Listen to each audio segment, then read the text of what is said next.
Mr. Cobbins. Here. Ms. Alberson. Here. Mr. Holt. Here. Mr. Gentile. Victoria Harpole, designee for Dr. Gentile. Mr. Jensen. Ms. Johnson. Here. Ms. Maxwell. Here. Ms. McInturf. Here. Mr. Mullenhour. Here. Mr. Wells. Here. Mr. Chairman. Here. Mr. Chairman, you have 9 voting members present.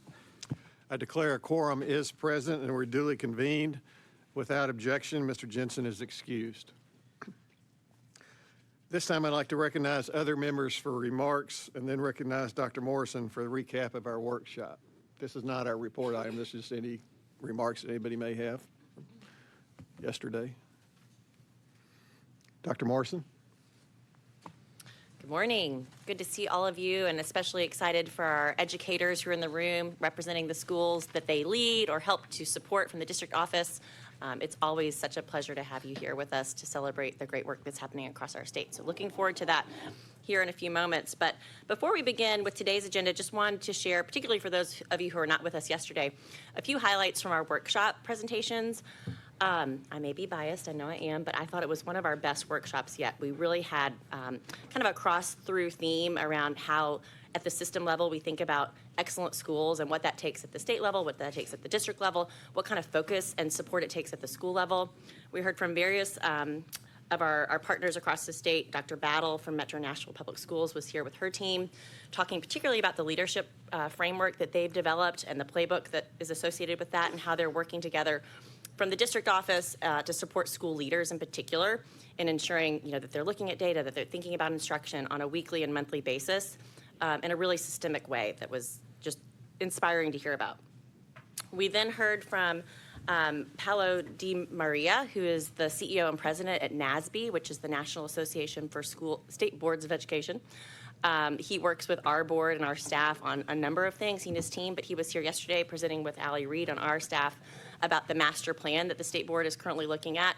It's up for its 3-year sort of refresh revision, and so we're thinking about the strategic planning process that we're currently undergoing and looking at some examples across the nation around how other state boards have thought about that kind of system-level planning work. We heard from Clint Satterfield, a superintendent in Tennessee in Trousdale County, along with Michael Franco, who is with TNTP, and they were talking to us about the really excellent work that was highlighted in that research report, the Opportunity Makers. Clint's school, Trousdale Elementary, was one of 7 schools nationally that was profiled in that report as being a trajectory-changing school. And just the really intentional work that's happening there, too, in a rural area of poverty in our state that's getting excellent results and really garnering some national attention, which is exciting to hear about. We heard from Dr. David Laird at the Department of Education about some exciting innovations in TCAP scoring. And then we heard from our own Nathan James about just kind of a legislative wrap-up and looking back at this last legislative session and all the education bills that passed and some of the work that we have ahead of us in terms of rulemaking and policymaking. So it was a very full day. I would encourage you to go back and watch the presentations on the recording if you weren't able to be with us. But just some really rich conversations that I know will set us up for additional discussions and conversations today. Thank you. I agree. I think it was an outstanding workshop. And one of the great things that, to me, is when we do lessons learned and we learn about the things that are going so well across the state. And we heard about that yesterday. We're going to actually get to celebrate about that today in our Blue Ribbon schools. But it was a great workshop. Any further comments or questions with regard to this? If none, I do want to remind all presenters to give their name and position before addressing the board. Also ask the presenters to avoid unnecessary jargon. One of the main points of public discussion is to ensure that any Tennessean watching this discussion can follow along and understand what the discussion is. With that, we'll move on to our consent items of for our agenda. Is there a motion to accept the consent items? So moved. We have a motion by Vice Chair Cobbins. Is there a second? Second. And we have a second. Are there any comments or questions with regard to the consent items? If no objections, all in favor of accepting the consent items as presented, signify by saying aye. Aye. Opposed? Motion carries. Next item are report items. First item is our report items, our State Board of Education member reports. We give an opportunity for board members to talk about what they've been doing since our last board meeting. And so I'll open it up to the floor for people to talk about some of the engagement activities. Dr. Maxwell. Thank you, Chairman Eby. Just briefly, I wanted to share that along with you, we visited Oneida Special School District, and I'll leave some of the details to you to share, but we were. No, go ahead. We had the great honor of recognizing the Milken Educator Award winner from Oneida Elementary School, Ms. Stephanie Bushears, a third grade teacher. And it was a very exciting and enjoyable day. Also, the member learning session that our state board staff put together for us on April 16th was definitely something that we need to highlight. It was very educational regarding the letter grade system. Also, I attended the Mid-Cumberland Region's Joint Superintendent Study Council meeting along with Mr. Holt, and I'll let him share some too, but they did an excellent job of the morning growing professionally and sharing things that are of interest to them at their district. So that's what I have to report. Thank you, Dr. Maxwell. Other board members? Mr. Chairman, Mr. Holt. I just wanted to echo Dr. Maxwell in complimenting the superintendents at the study council meeting that we attended back in April. There were a variety of really useful presentations for me, and I wanted to highlight in particular one on the adoption of a phone policy in a school district. And it was just really interesting to hear the story about the initial pushback from families and concern, but then just all the great experiences that the teachers and the students were glad, in fact, that they had these new rules in place, even though they prevented having them have phones in class. So I thought that was really interesting, and with the new law on that point, to hear an instructive story about that was helpful. Thank you. Other comments? Yes, Ms. McInturf. I was also able to attend the First Corps Superintendent Study Council with Nathan and Allie. It is really nice that I'm not able to go to many, but they all work together, and it's great to know that there are so many leaders in Tennessee that want the best for children. Yeah, the Superintendent Study Council meetings are very informative, and I know they appreciate us participating in them as much as we participate in those. Other comments or questions? Mr. Chairman. Mr. Mullenhour. Thank you. I had a chance to join with a panel at the College of Emerging and Collaborative Studies at the University of Tennessee, Knoxville, and it actually pertains to some of what we talked about yesterday with respect to AI. A representative from Amazon was there, a couple of representatives from Oracle, and it was a fascinating conversation. I would say that it needs to remain an important part of not just our dialogue, but our action. Talking about it is great, but talking needs to lead to action. And I think that this that particular panel kind of highlighted just how quickly not only that world is moving, but also some of the incredible advantages and cost efficiencies and so forth that can come from appropriate and thoughtful and strategic implementation of some of those tools. And then also I had a chance to meet some of our chair's friends, a couple people from the Oak Ridge High Schools, in particular Mark Buckner, who's the founder of the iSchools program, and I told him at the time, I'm jealous of the program that they have. I wish I'd have had that when I was at that age. Some really incredible work, and I look forward to continuing that conversation. Thank you, Mr. Mullenhour. Yeah, that was informative. Any other comments or questions?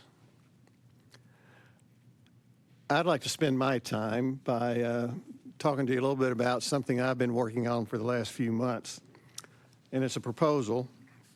And I've given board members copies of it this morning. They haven't seen it before then, so this is the first time they've seen it. It's a call for a joint committee to study high school foreign language graduation requirements. And I'm just going to read it into the record. State Board of Education's stated mission is to ensure rules, policies, and systems are in place so that all students are prepared for success after graduation. As long as I can remember, certainly to back when I was in high school 55 years ago, Tennessee has required 2 years of foreign language for high school students to graduate. There are certainly benefits from those courses. and it is recognized the state board rules provide for students to request a waiver for the world language requirement. But why should students have to request a waiver for this requirement if their ultimate path for their post-secondary success does not include utilization of a foreign language? How many students recognize the waiver process exists or are unwilling to go through it, not knowing how it might impact their future? How often have you used your foreign language you took in high school during your career or lifetime? I took German from an outstanding teacher of German descent. However, when I visited Germany multiple times for either personal or business reasons, English was the language I used. It is recognized that a student's education benefits in several ways during foreign language learning. They might also benefit if that language was learned during their early formative years, such as pre-K through 3. It should also be recognized that benefits could come if those credit hours are used for something else that moves the student further along in their path to post-secondary success.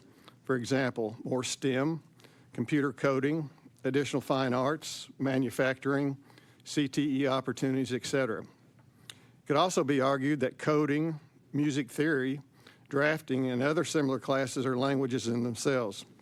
Why should the graduation requirement be restricted to foreign language? I've spoken with the president of a private Tennessee university and with numerous superintendents in the area, as well as some teachers and other higher ed representatives. They were almost universally supportive of removing that hard foreign language requirement and leaving it as an option with other courses, thus broadening the graduation requirement. None of the people I've talked to have outright rejected the idea. The number of credit hours required to graduate, 22, would continue. One concern I had was how foreign language teachers may view this. The intent was not to take away from their contributions, but again to focus on the student's needs, that is, the student first concept. The response I received from those superintendents was that probably most foreign language teachers would support removing that requirement to graduate. That way the students were in their class would be there because they wanted to be there, not because they were required to be there. If we decided to modify the requirement, how would we modify it? We'd want to maintain a comparable level of rigor in the alternate courses taken. As I recently reviewed all the classes approved to be taught in Tennessee, it amazed me with the variety of options provided. The study should investigate which would be acceptable to replace the foreign language course. However, I suggest requiring classes and subjects that offer students an enhancement of their future, such as STEM, computer science, AI, additional fine arts, CTE, etc. In looking for decision-making information, it's important to gain input from both higher ed and business and industry. That's why I'm asking for a study committee. Many colleges and universities still require 2 years of foreign language for admission, and we don't want to keep a student from being able to enter a college of their choice and pursue their educational goals. However, maybe we could be a leader in changing admission requirements. Actually, some universities now only require foreign languages for certain schools within their university, but not for all majors. In addition, industry experts have said more durable skills, such as communication, critical thinking, leadership, collaboration, etc., are the more important attributes a worker can bring to a job. Organizations that represent these interests should be part of the study committee. The committee could gain value from organizations like THEC, University of Tennessee, Tennessee Business Roundtable, SCORE, TDOE, NASB, the National Association of State Boards of Education, who was here yesterday, Education Commission of the States, ECS, etc.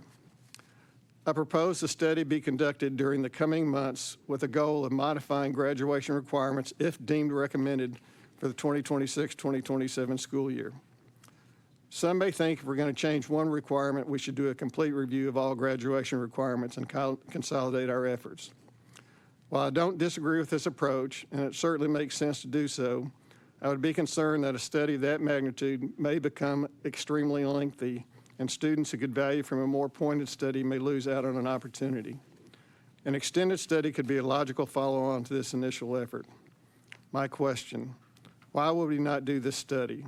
It could result in Tennessee being a leader in changing graduation requirements. Whatever the outcome of the study, I believe the approach would continue to put our students first. Thank you. So at this point in time, again, recognizing this is the first time that this board has heard this, if you have any initial reactions, I'd be glad to hear them. If not, Mr. Mullenhour does. Thank you, sir.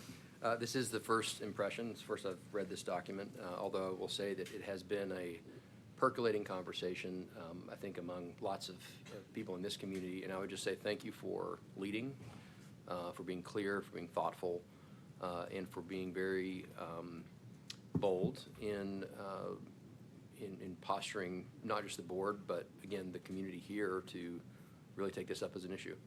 Thank you. Thank you. Thank you. Any other comments? Yes, Ms. Harpool. I just want to say thank you for including us and higher education in this discussion, because I think a lot of what we've talked about, both you and I and this board as a whole, is the seamless transition between K-12 and higher education. And so making sure we're aligned and on the same page, I really appreciate the forethought in including us in this discussion. That's an important part of the conversation, obviously. Thank you. Ms. Maxwell. Thank you, Chairman Eby. I think that this is worthy of studying. I think there needs to be a lot of thought put into it. Seeing this for the first time, the first thing that popped into my mind is, I want to ensure our students that are going on to higher ed have the opportunity to have what they need to be able to ensure that seamless transition.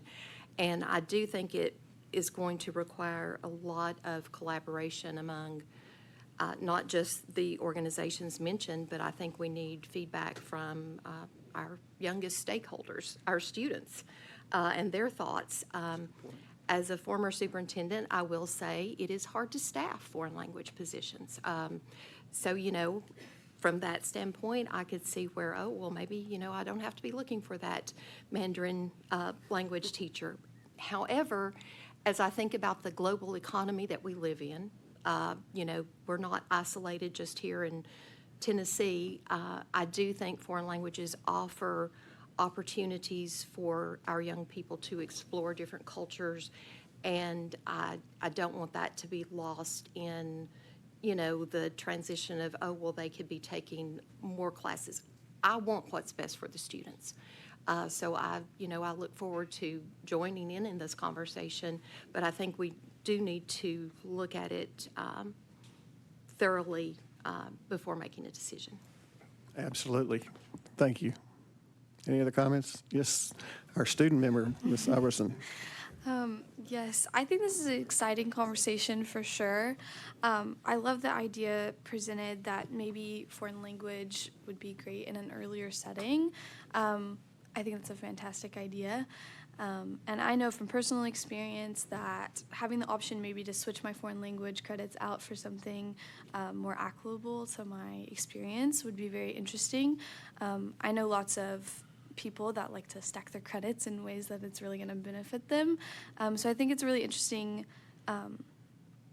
topic and conversation, and I'm very excited to see where it goes. So, yes. Thank you very much. Mr. Holt? Mr. Chairman, thank you. I just want to echo, my appreciation for your leadership on this point. When we were talking about strategic planning yesterday, one of the points was being proactive and finding ways that we can help serve students instead of just, sometimes it feels like we respond to the things that are happening, but how can we look out for places where we can improve the student experience across the state? And this seems like it could be an area of focus for that it's certainly worthy of study. One initial concern I have is just the potential slippery slope of identifying specific subject areas that many people don't use in their day-to-day life as in their careers. I took 4 years of math and geometry and calculus, and I don't use that in my career at this point, but there's something about the rigor of learning those skills. I think foreign languages is something where even if you don't use it in your life, that the going through the process of learning it and understanding it, and then the cultural aspects as well, that I believe there's some value there to it. So finding a way to balance that against what students want to do with their careers and ensuring that they are having the flexibility to forge the path that makes the most sense for them, I think would be the challenge here. So thank you. Thank you. Any other comments? Again, I apologize for just hitting you this, but obviously, through the Sunshine Law, et cetera. It's something that we can't deliberate on except in public. And so this gives you time now to think about it, and we can talk about as we go forward about this committee and what a committee would do, et cetera. So thank you for your comments. With that, we'll move on to our next item, Local Education Compliance Report, LEA Compliance Report. Ms. Lex Harless.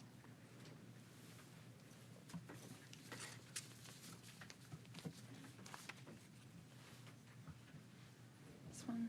All right. Good morning, Mr. Chair and Board. My name is Lexi Harless, and I am a Policy and Research Analyst with the State Department of Education. Pursuant to State Board of Education approval of Local Education Agencies Rule 05200102.01, the department is tasked with submitting an annual report of LEA compliance to the State Board. Our legal team developed the corresponding presentation for this report item that outlines the background of LEA compliance reporting and the state-level LEA approval classifications for the 2024-2025 school year. LEAs are classified as approved, conditionally approved, or non-approved based on their compliance with state laws and state board rules and regulations.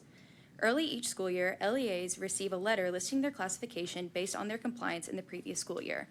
Thus, the classifications presented today are based on compliance data from the 2023-2024 school year. The department requires LEAs to develop and implement corrective action plans specific to their identified areas of noncompliance. A district is only classified as non-approved if it refuses to complete a corrective action plan. Depending on the areas of identified noncompliance, corrective action plans can include submitting materials documenting resolved compliance or remonitoring by the department to ensure that LEAs come into compliance. It should be noted that compliance is identified at only a point in time, and the corrective actions identified within these plans are contingent on the area and severity of noncompliance, thus varying the difficulty in bringing LEAs back into compliance. With that, I'm happy to answer any questions. Thank you, Ms. Harless. Any questions? It does look like the overall statistics are improving, which is good. So, Yeah. if no other questions, thank you very much for your report. Thank you.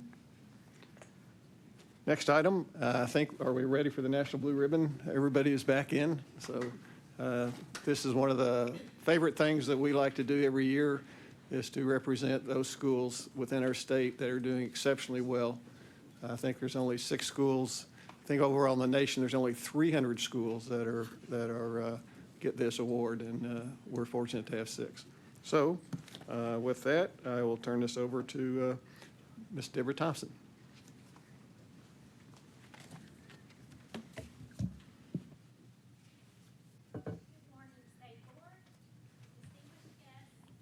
Good morning, State Board, distinguished guests, department staff, and fellow Tennesseans. I'm Debbie Thompson, Assistant Commissioner of Federal Programs and Oversight. Today, I have the honor to celebrate the 2024-25 Blue Ribbon and National ESEA Distinguished Schools. Today, we'll start our recognitions with the National Blue Ribbon Schools. The National Blue Ribbon School Program recognizes public and private elementary, middle, and high schools based on overall academic achievement or their progress in closing achievement gaps among student subgroups. Every year, the U.S. Department of Education seeks out and celebrates great American schools, demonstrating that all students can achieve at high levels. The National Blue Ribbon School Award affirms the hard work of these students, educators, families, and communities in crafting and creating safe and welcoming schools where students master challenging content. This year, we are recognizing 6 public schools in Tennessee who were recognized as National Blue Ribbon Schools in 2024. These are among the state's highest performing schools in achievement as measured by the TCAP. We are pleased to be joined by all 6 of the schools today. The first school is Early College High School in Metro Nashville Public Schools in congressional districts 6, 5, and 7. Director of Schools, Dr. Roderick Manuel. Principal, Dr. Roderick Manuel. Director of Schools, Dr. Adrian Battle. Early College High School opened in January 2006 and is a collaborative between Metro Nashville and Nashville State Community College. The dual enrollment high school aims to revamp secondary education and broaden opportunities for students and families by combining the rigor of high school coursework with opportunity to earn college credits. ECHS prepares students for academic success and future career endeavors. Congratulations to Early College High. Please come up to receive your award.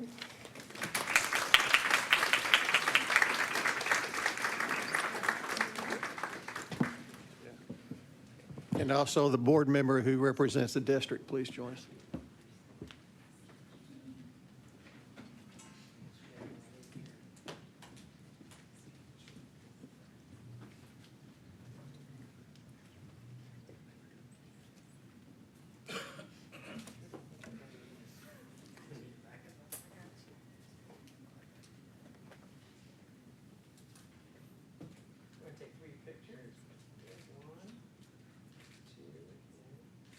Thank you.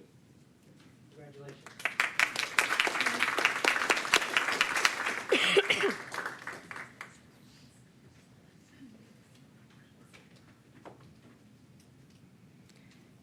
Congratulations, Early College High School.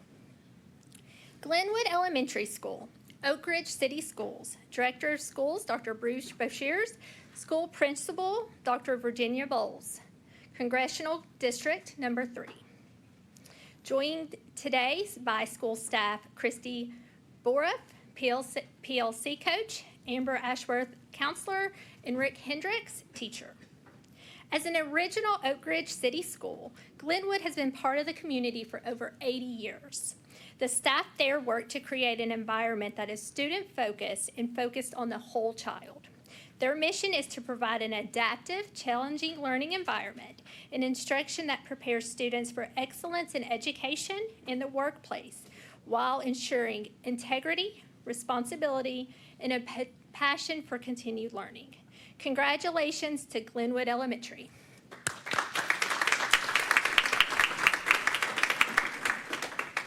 And as they come up, I will say this, obviously biased for being from Oak Ridge, but my wife went all the way through and graduated from Glenwood Elementary School. It wasn't 80 years ago, but it was almost.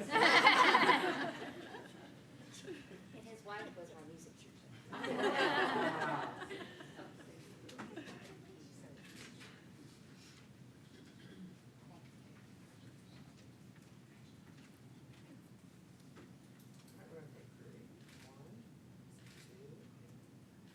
Thank you.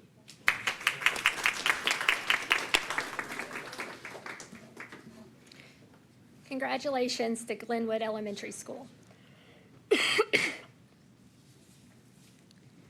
Jordan Elementary School in Williamson County. Congressional Districts 5 and 7. Director of Schools, Mr. Jason Golden. School Principal, Mr. Chad Walker.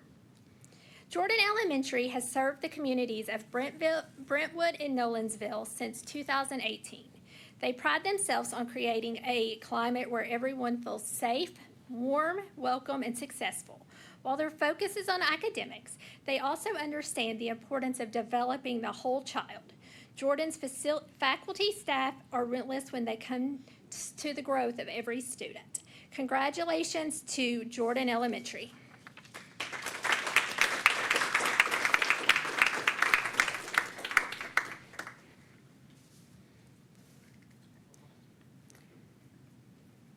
Merle Hyde Magnet School, Sumner County Schools, Congressional District Number 6, Dr. Scott Langford, Director of Schools, School Principal, Darren Frank. Merrill High Magnet School is a public magnet school in Sumner County. With the vision and mission of being a college prep, families choose the school for its academic focus, smaller size to promote community, and a chance to have siblings together from kindergarten through graduation. Students at the school seek out to enjoy the academic challenges, high character standards, and advanced math reasoning opportunities, and the high value placed on personal and global ideas. Congratulations to Merrill High Magnet.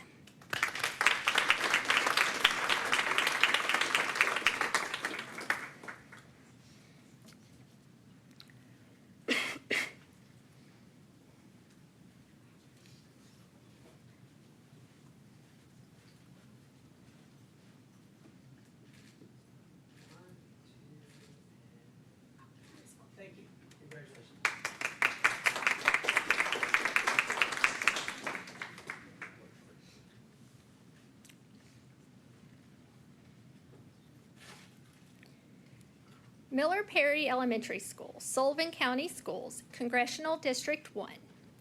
Director of Schools, Mr. Chuck Carter, School Principal, Michael Wilson.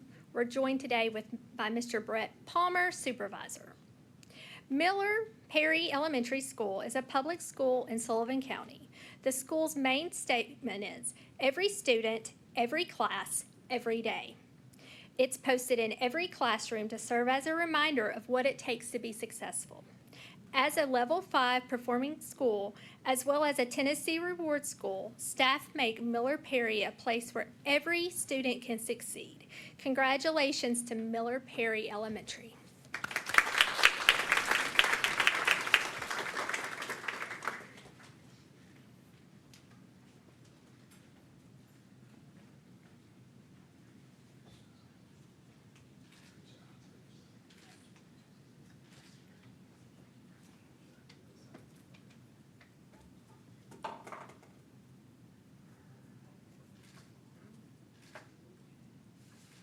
Thank you.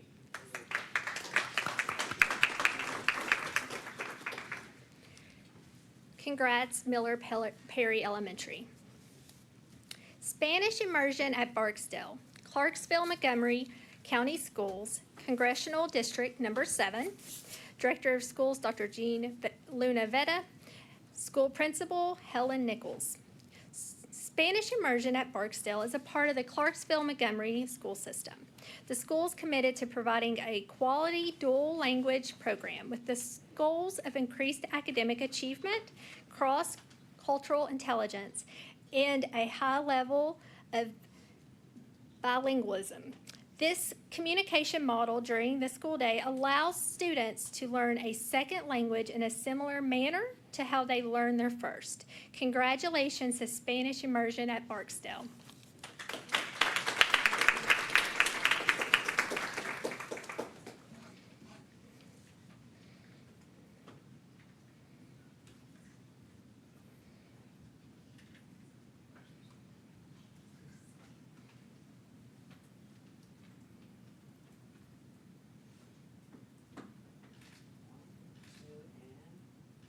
Thank you.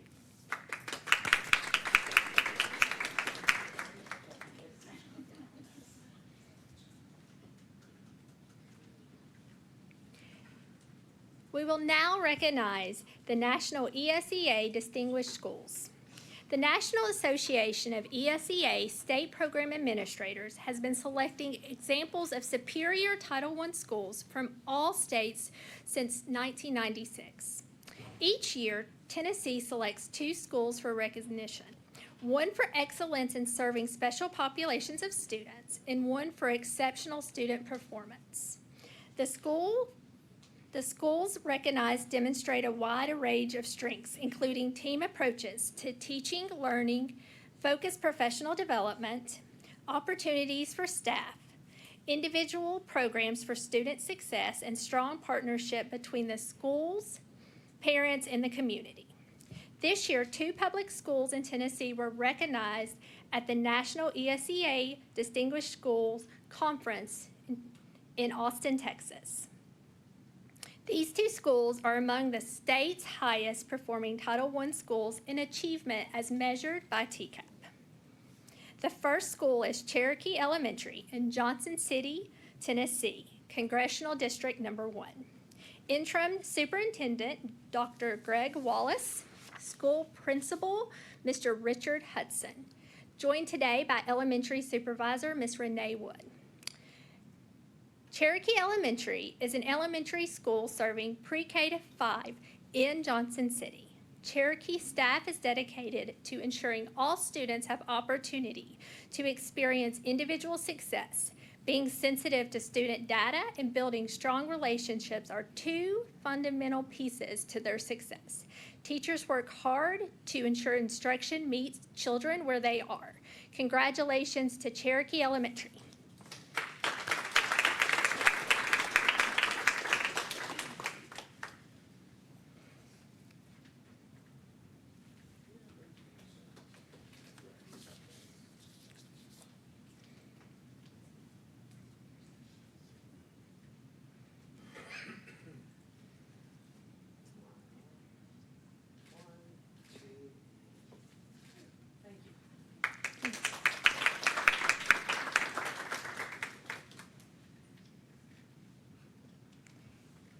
And the last school to be recognized today is South Knoxville Elementary School in Knox County, Congressional District 2, Director of Schools, Dr. John Rizek, School Principal, Tanya Nicely.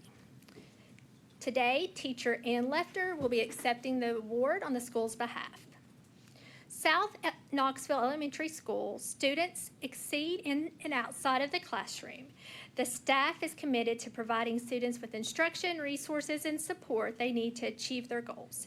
They believe that investing in students not only helps them as individuals, but also ensures a vibrant future for the whole community.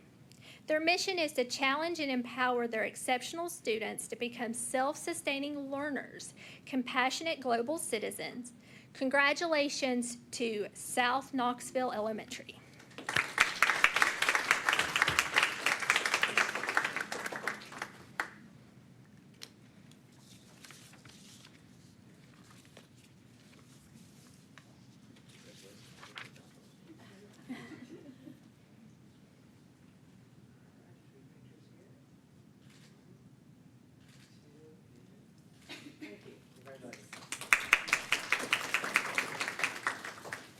Thank you for the opportunity to recognize these schools.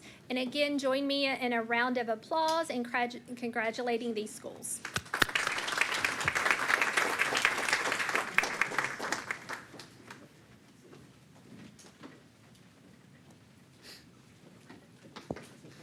Yes, congratulations to all. The best part about being on the state board is getting to go and visit the schools and seeing the great things that are being done, and then to celebrate with them on achievements like this.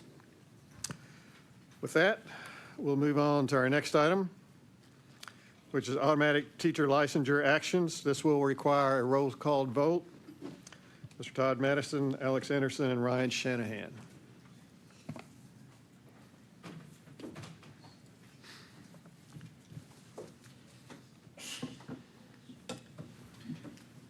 Good morning, Mr. Chairman, board members. Ryan Shanahan, State Board of Education Associate Counsel, joined by Todd Madison, Senior Associate Counsel, and Alex Anderson, Associate Counsel. Can you move the microphone a little closer to you? Oh, sure. Is that better? State law and board rule require the automatic revocation or automatic permanent revocation of an educator's license for certain criminal offenses and classifications set forth in law. Each of these individuals has either been convicted of one of the criminal offenses or meets the classification as established by DCS. As such, we recommend approval of these actions. We have a recommendation for approval. Is there a motion to accept that recommendation? Vice Chair Cobbins moves, and Mr. Wells, did you second? Okay. We have a motion and a second. Any further discussion? If none, Mr. Griffin, will you please call the roll? Mr. Cobbins. Aye. Ms. Alberson. Aye. Mr. Holt. Aye. Mr. Jensen. Ms. Johnson. Aye. Ms. Maxwell. Aye. Ms. McIntyre. Aye. Mr. Mullenhour. Aye. Mr. Wells. Aye.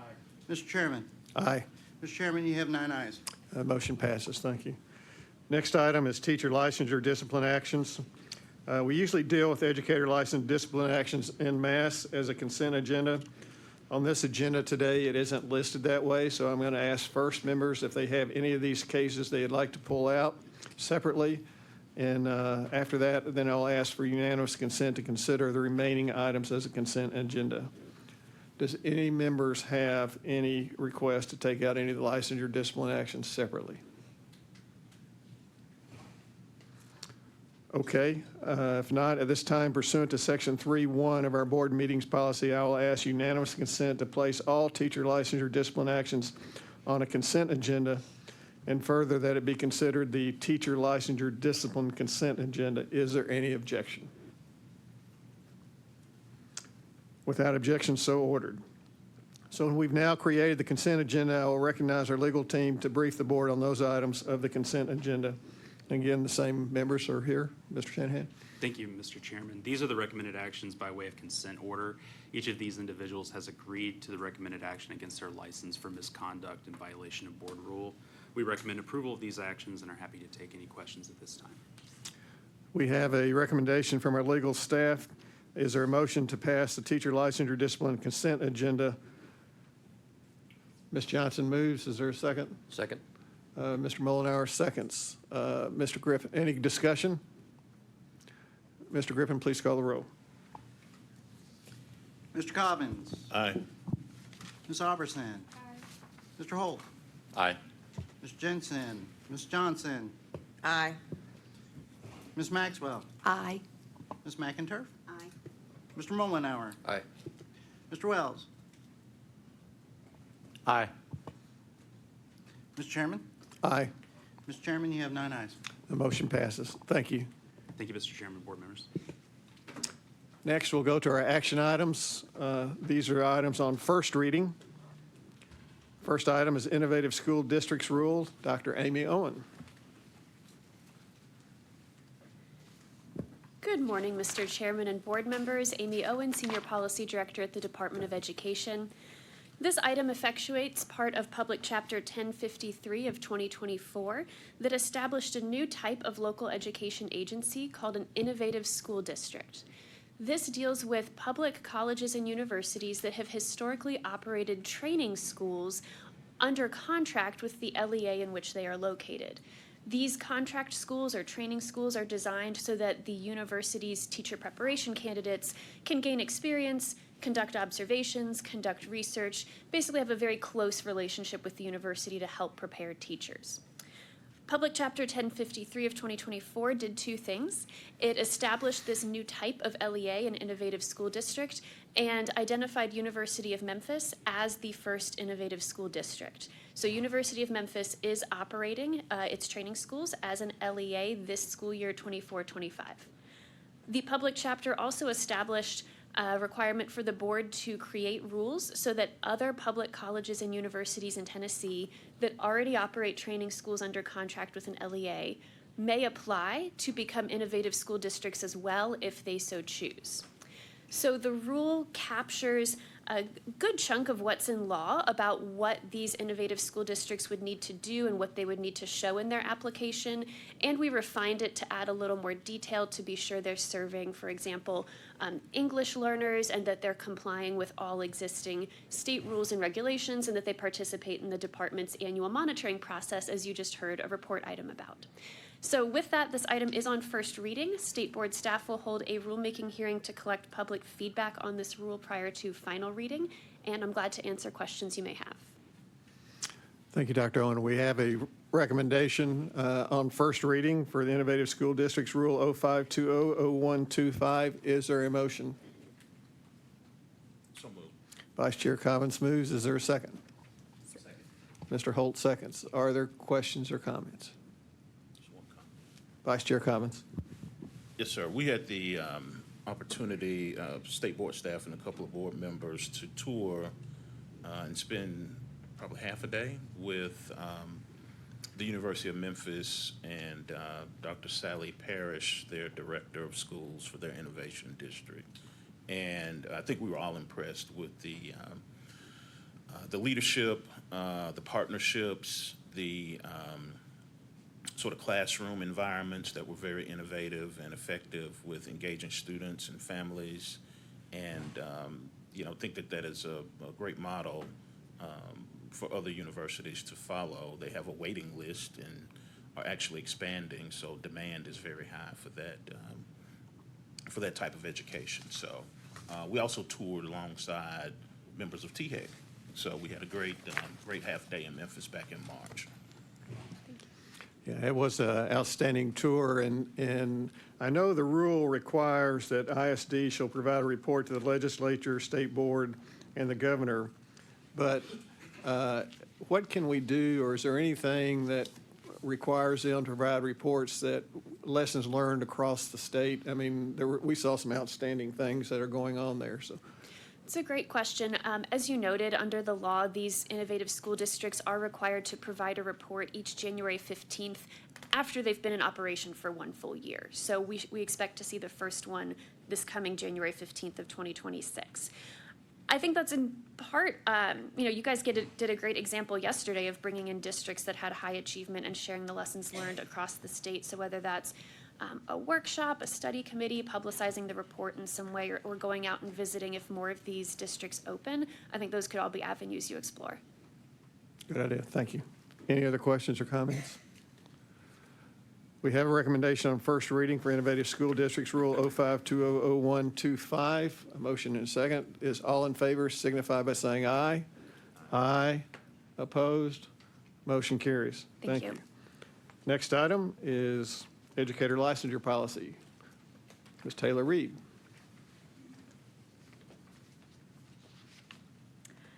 Good morning, Taylor Reed, Senior Director of Licensure for the department. Tennessee State Board of Education Educator Licensure Policy 5.502 outlines general licensure requirements, including application and duration of licenses, professional development points, and endorsements. Over the past several years, Tennessee has worked to establish integrated endorsements, including both general education and special education for teacher candidates in pre-K through grades 3. These endorsements indicate that teachers are prepared to support all students in their classroom in the earliest grades. The integrated endorsements are being implemented by Tennessee EPPs, educator preparation providers, and are being earned by Tennessee teachers. To accommodate specific circumstances, this item revises the endorsement sections by removing the 2026 retirement dates for the early childhood education pre-K through 3, early development and learning pre-K-K, and special education early childhood pre-K through 3 endorsements. Rescinding these sunset dates supports licensure reciprocity for out-of-state educators and provides reactivation pathways for Tennessee educators with expired licenses. These changes help expand the educator workforce and allow local education agencies, or LEAs, to address critical staffing needs. The Department of Education recommends acceptance of this item on first reading. The SBE staff concurs with this recommendation. We have a recommendation on first reading for Educator Licensure Policy 5.502. Is there a motion to accept? Ms. Maxwell moves. Is there a second? Second. Ms. McInturf seconds. Is there any questions or comments? No questions or comments, then all in favor for accepting Educator Licensure Policy 5.502 on first reading signify by saying aye. Aye. Opposed? Motion carries. Thank you, Ms. Reed. Next item is Graduation Requirements Rule 0520010306. Dr. Jennifer Jordan. Good morning. Good morning. So the Every Student Succeeds Act, or ESSA, allows states to adopt alternative academic achievement standards for students with the most significant cognitive disabilities. But the state's alternative academic standards must be aligned to the state's traditional academic achievement standards. TCA 496601 requires the State Board of Education to ensure that alternative academic diploma requirements are aligned with traditional high school diploma requirements. TCA 496101 OB and Tennessee State Board of Education graduation rule requirements 0520-0103.06 require that a high school student pursuing a traditional high school diploma receive at least one credit of computer science education in high school. To ensure alignment between the traditional high school diploma requirements and the alternative academic diploma requirements, this item proposes revisions to clarify that a high school student pursuing an alternative academic diploma must receive at least one credit of computer science education in high school, although the course may be modified based on the student's individual needs. This item also updates terminology and the requirements for the state graduation distinction from all state musical organizations to all state arts organizations to recognize that other art disciplines, which still includes music, now have a mechanism to determine all state status. State board staff will hold a rulemaking hearing between first and final reading to collect public feedback. The Department of Education recommends acceptance of this item on the first read, and SBE staff concur with this recommendation. Thank you, Dr. Jordan. We have a recommendation on Graduation Requirements Rule 0520010306. Is there a motion to accept? Ms. Johnson moves. Is there a second? Ms. Albertson seconds. We have a motion and a second. Are there any questions? No questions. All in favor then for accepting Graduation Requirements Rule 0520010306 on first reading signify by saying aye. Aye. Opposed? Motion carries. Thank you, Dr. Jordan. Next item, Functional Behavior Assessments and Behavior Intervention Plans Rule 0520010924. Dr. Jennifer Jordan.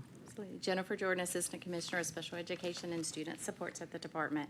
The Individuals with Disabilities Act, IDA, and state law requires students with disabilities to be educated alongside non-disabled peers to the maximum extent appropriate. Students with disabilities may be removed from regular education environment only when the student's individual education program or IEP team determines that the nature or the severity of the student's disability does not enable the LEA to satisfactorily educate the student in regular class with the use of supplementary aids and services. Federal courts have held that if a student with a disability can be moved to a more restrictive placement if the student is a disruptive force. And then it gives the example of IL through Taylor versus Knox County Board of Education and the citation there.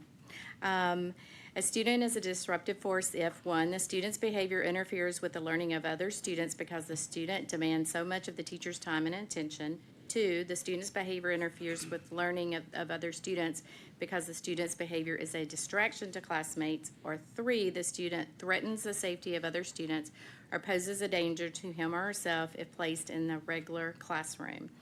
In 2022, the State Board of Education promulgated rules requiring LEAs to conduct a functional behavior assessment, or FBA, and develop or revise a behavior intervention plan, BIP, in certain circumstances, including when the student exhibits a pattern of behaviors that impede the learning of the student or others, and when the student exhibits patterns of behaviors that place the student or others at risk of harm or injury. Since that time, the Tennessee Department of Education has consistently received feedback from LEAs about the challenges of educating students with disabilities who are presenting significantly dangerous or disruptive behavior. This proposed item clarifies the functional behavior assessment and behavior intervention plans rule 05200109.243 does not prevent LEAs from moving a student who is a disruptive force, as defined above, to a more restrictive environment, nor from conducting an FBA and developing a BIP while the student is in the more restrictive environment. State Board staff will hold a rulemaking hearing between first and final reading to collect public feedback. The Department of Education recommends acceptance of this item on first reading. The SBE staff concurs with this recommendation. Thank you. We have a recommendation for functional behavior assessments and behavior intervention plans, Rule 0520010924. Is there a motion to accept? Ms. McIntyre, Ms. Maxwell moved. Was there a second? Ms. McIntyre seconds. Are there any questions or comments? Mr. Mullenhour. Mr. Chairman, thank you. I'd like to ask that our board staff and the department work together on two items before this comes for final reading. The first is, and I'm going to start with what you've already read, which is essentially a court case that applied the phrase disruptive force, and then it goes on to define that phrase. In particular, item one, again, which you've already read, the student's behavior interferes with the learning of other students because the student demands so much of the teacher's time and attention. So when I read the current language that's proposed in this item, I see risk of harm or injury. I don't see anything that references because the student that references the interference of learning on behalf of other students. So I guess my question is, are we being too limited in allowing the teachers to have the discretion that might be needed in order to remove someone from the classroom, not because necessarily they're a risk of harm or injury, but because they're impeding all the other students? That'd be my first ask, is to evaluate that. Secondly, I don't see anything in this language or around it that would suggest that there's a timeline. In other words, if we remove a student and place them in a more restrictive environment, is that 1 day? Is it 10 days? Is it 100 days? Is there either a law or a rule or even a policy elsewhere that would define the extent of time that might be required to determine when and how that student should then be removed from that restrictive environment? To the first question, the teacher cannot make that recommendation. It's an IEP team decision based on the needs of the student, but we will most definitely look into that particular language and give you some feedback there. The second is a timeline as far as removal or conducting the FBA BIP. So to clarify, is there anything else that defines the duration of time by which that should be done? The completion of a FBA is considered a reevaluation unless it is part of initial. So initial evaluation for a student with a disability is 60 days from signed informed consent to completion.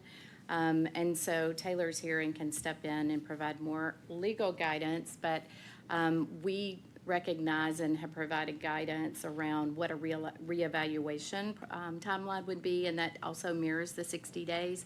However, since this seems to be a movement for an individual child that is having difficulty in that setting, there is the need to slightly accelerate that timeline, and I think from case law, that's anywhere from 30 to 45 days.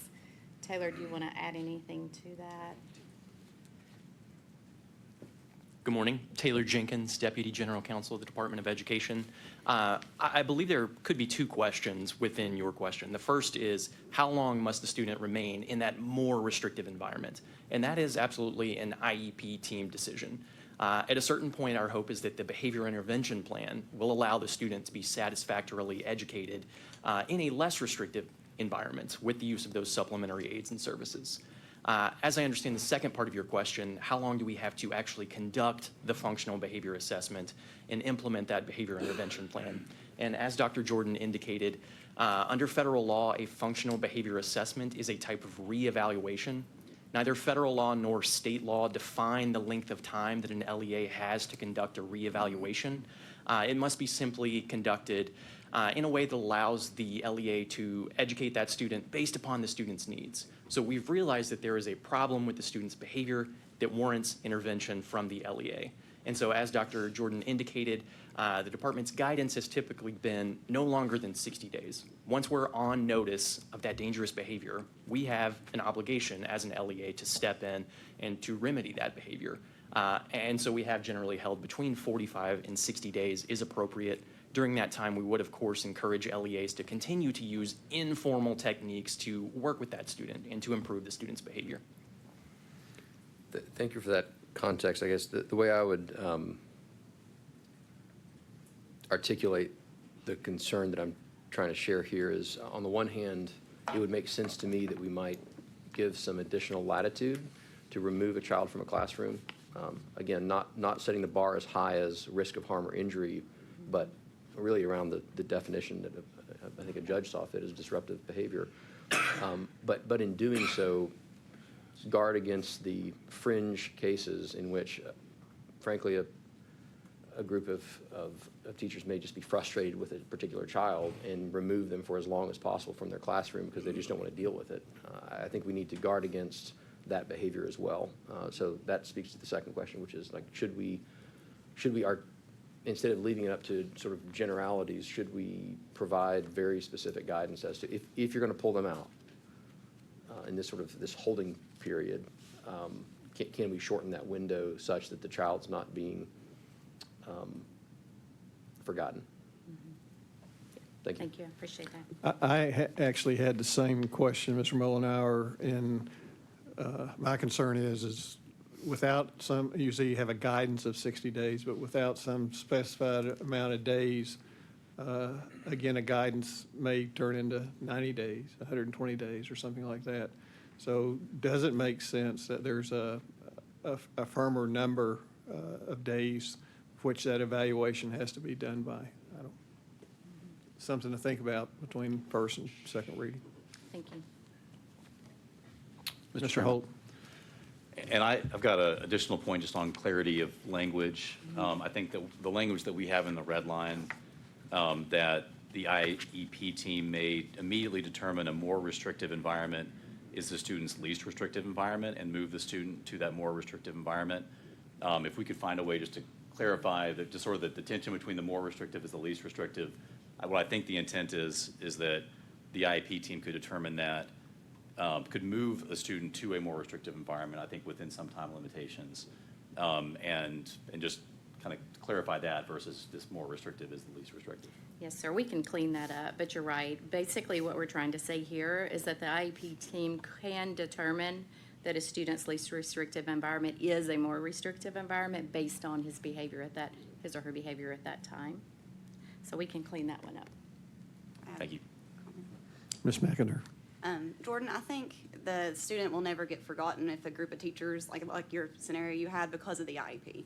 So you're constantly having to speak with the team, and they have input, parents have input. So, I mean, they would never be able to put a kid in a room by themselves for an endless amount of time if it's not in the IEP. So I think that's a safeguard already there. Right. Mr. Chair. Yeah, Mr. Mullenhour. And that's well, first of all, you've been in the classroom and you've been around this, so I think your judgment and perception of the environment would be better than mine. I'll start there. I'm not making the assumption that 100% of the actors are going to have the best intentions of the students in mind, and that there could in fact be a collusive behavior. Is that a fringe case? I certainly hope so. I think it absolutely is. But are there circumstances in which it can still be abused? And I think the answer is still yes. I just want to make sure that, I mean, it wasn't, I'm Yeah. so glad that you brought that up, but just make sure that we also say that the individualized plan will do its job. Yeah. Thank you. May I respond? There are, under IDA and state law, which we have the SEPSA, the Special Education Behavior Act, there are safeguards for students as far as seclusion, restraint and isolation. So like in a room by yourself is not allowed, right? So there are other safeguards that both are in federal and state statute that do provide additional protections outside of these rules. And there are also reporting features, and the fact is that there are, it's the responsibility to review that IEP, and it's not a one person's decision, it is a IEP team's decision that should include meaningful engagement of the family as well. But duly noted, that need to ensure the concern is around not always making decisions that are in the best interest of the child.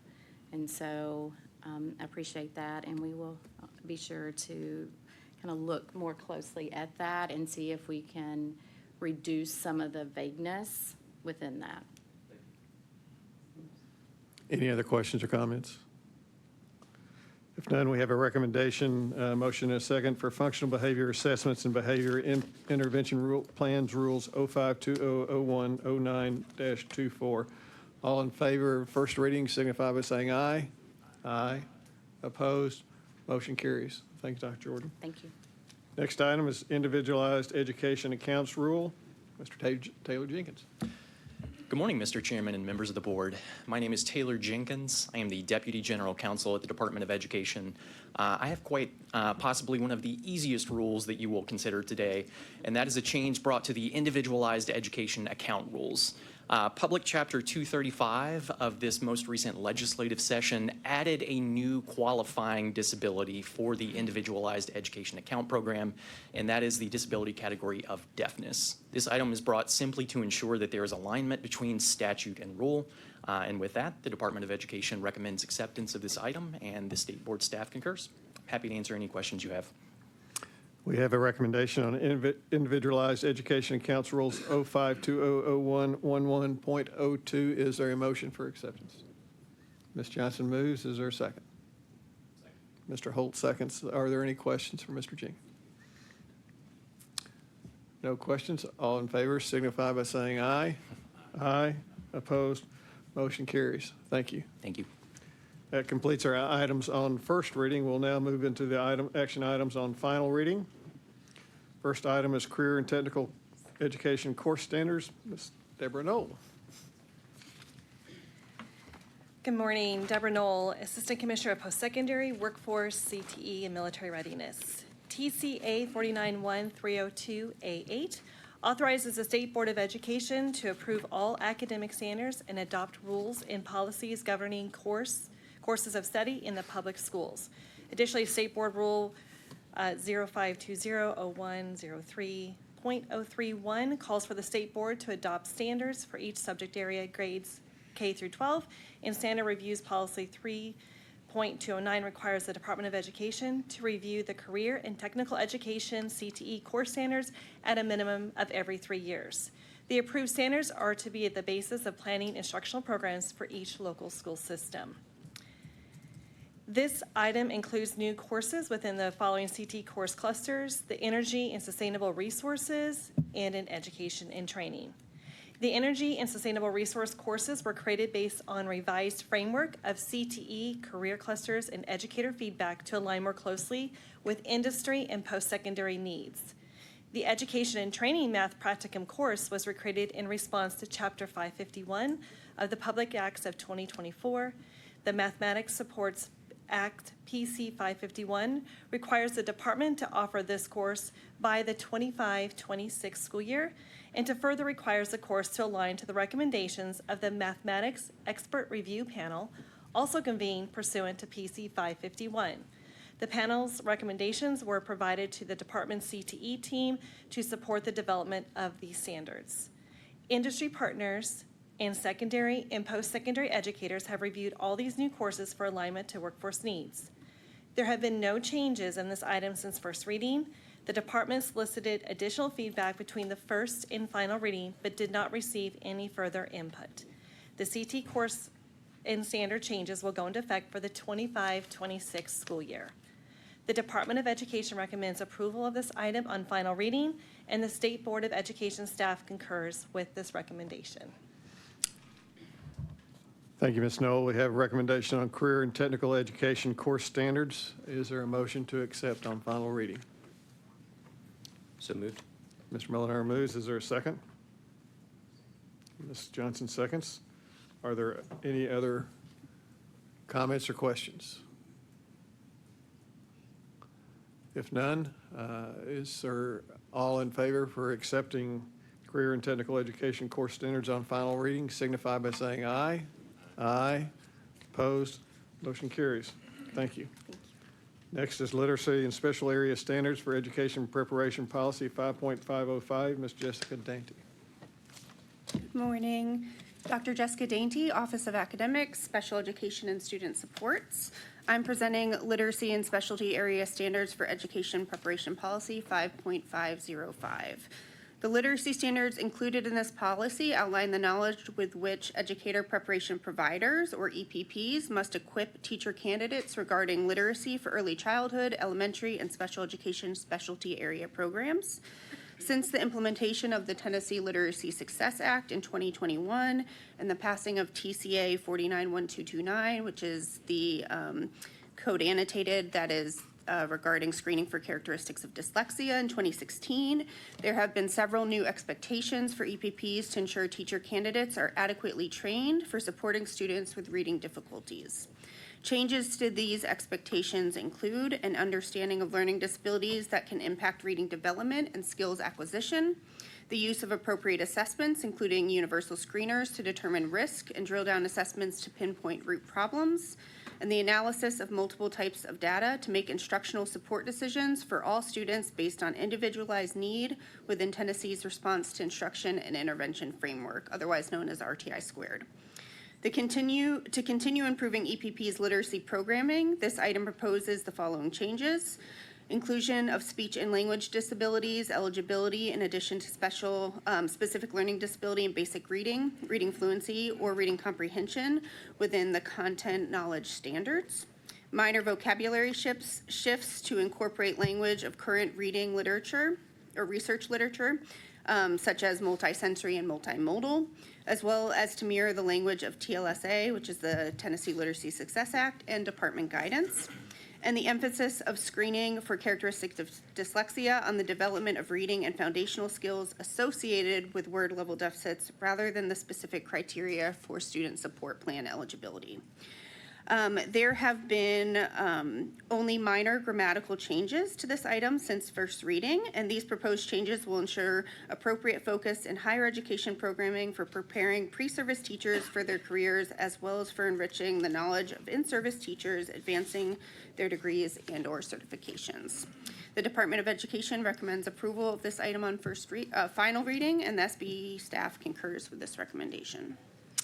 Thank you. We have a recommendation for literacy and specialty area standards for education preparation policy 5.505 on final reading. Is there a motion to accept?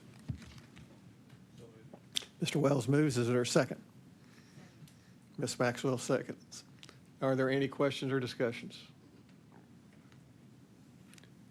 No questions or discussions then. All in favor for accepting literacy and specialty area standards for education preparation policy 5.505 on final reading signify by saying yes. Aye. I'll say aye. Motion passes. Just saying if you're awake. Thank you. Next item. Education preparation policy 5.504. Mr. Michael Dearline. Good morning. Michael Derline, Deputy Executive Director of Policy and Research with the State Board. The Educator Preparation Policy sets forth requirements for educator preparation providers and the programs they offer leading to Tennessee licensure. This includes requirements related to clinical practice and clinical mentoring. In February of this year, based on input from the Educator Licensure Review Committee, this board approved changes to the professional assessments policy to set a phase-out date of the EdTPA assessment beginning on July 1st, 2026.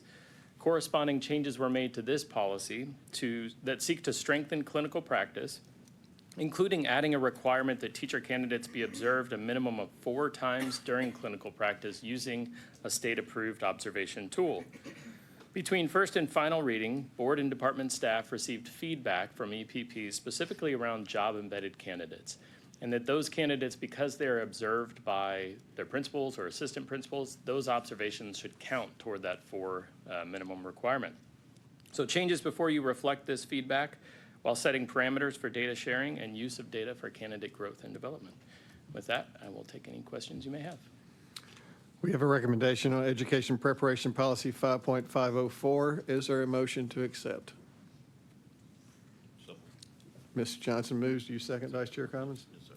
Vice Chair Commons seconds. Are there any questions for Mr. Dearline? No question then. All in favor of accepting education preparation policy 5.504 on final reading signify by saying aye. Aye. Opposed? Motion carries. Thank you, Mr. Dearline.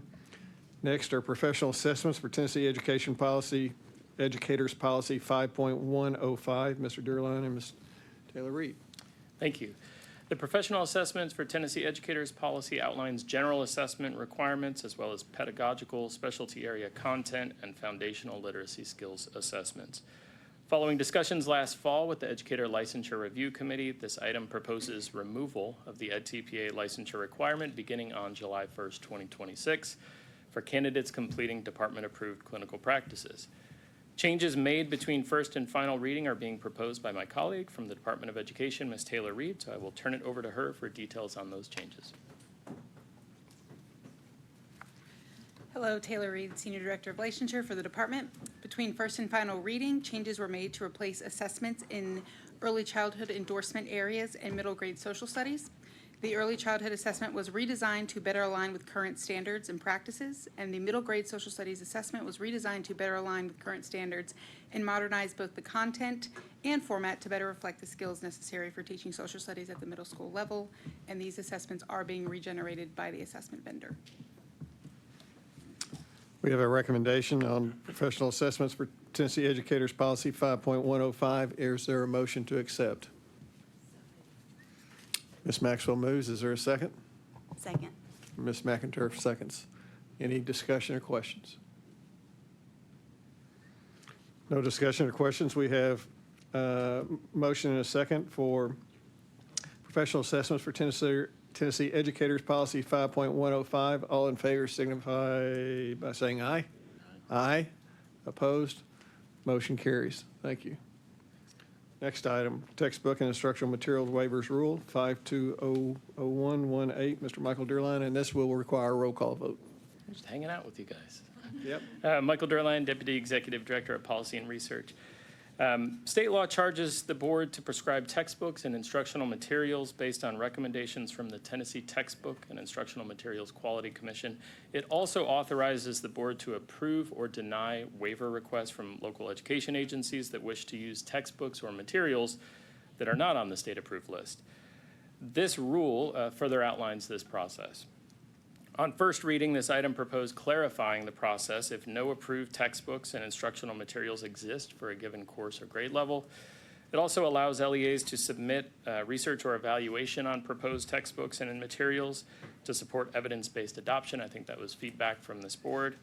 Other clarifying and technical edits were made to support public transparency.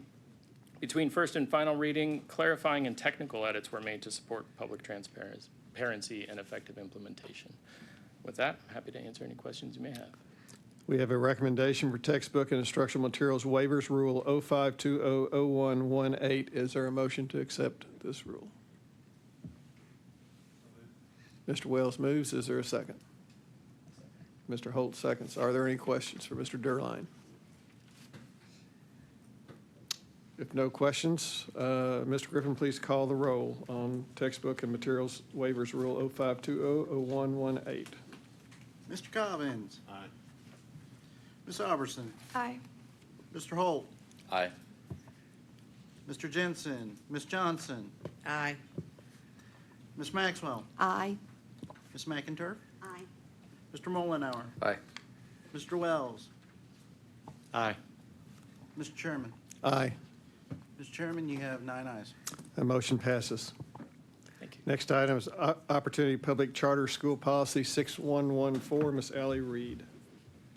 Good morning. Allie Reed, Director of Engagement and Accountability for the State Board. On final reading this morning is our policy 6.114, which aligns with recent changes made to State Board rule regarding the creation of Opportunity Public Charter Schools.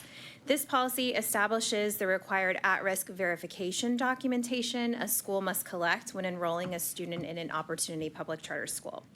Our changes since first reading include removing TennCare as a means of income verification due to the fact that benefits are not always income-based, adding references to income eligibility guidelines in alignment with similar processes implemented by the Department of Education, clarifying the number of documents required to accompany a written attestation, and clarifying that it is the enrolling student's right to determine which verification form is appropriate for them to submit upon enrollment.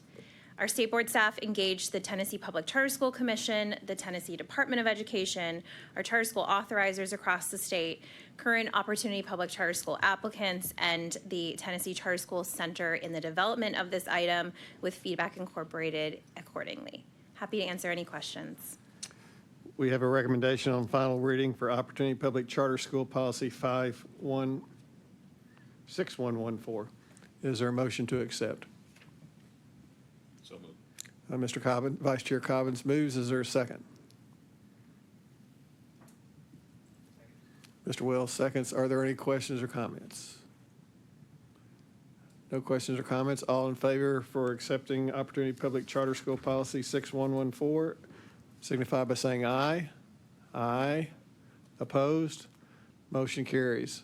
We're going to take a short break before we go into item G, Education Freedom Scholarships Rules. It is 10:19. We'll break until 10:30. Thank you.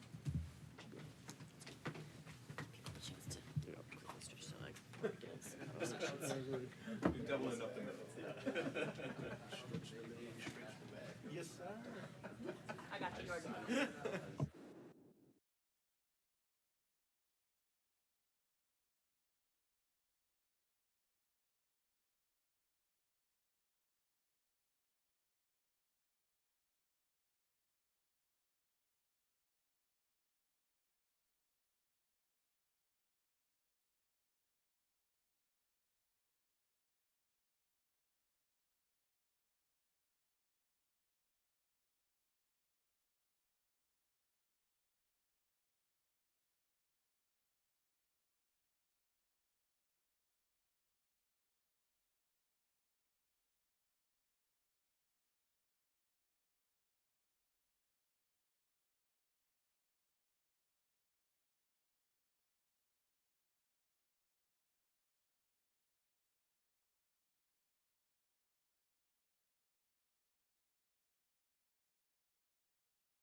We'll get started in 1 minute. 1 minute.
Let's get started again, please.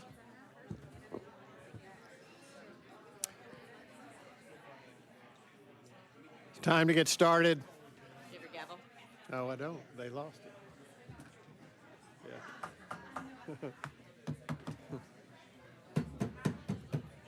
You need our gavel. Mr. Percy, Mr. Mullenhour, Call out by name. call you out. Mr. Holt. He's starting to call people out by name. But we don't need the gavel. I think we're in a place somewhere. I don't touch the gavel, so you can't take responsibility.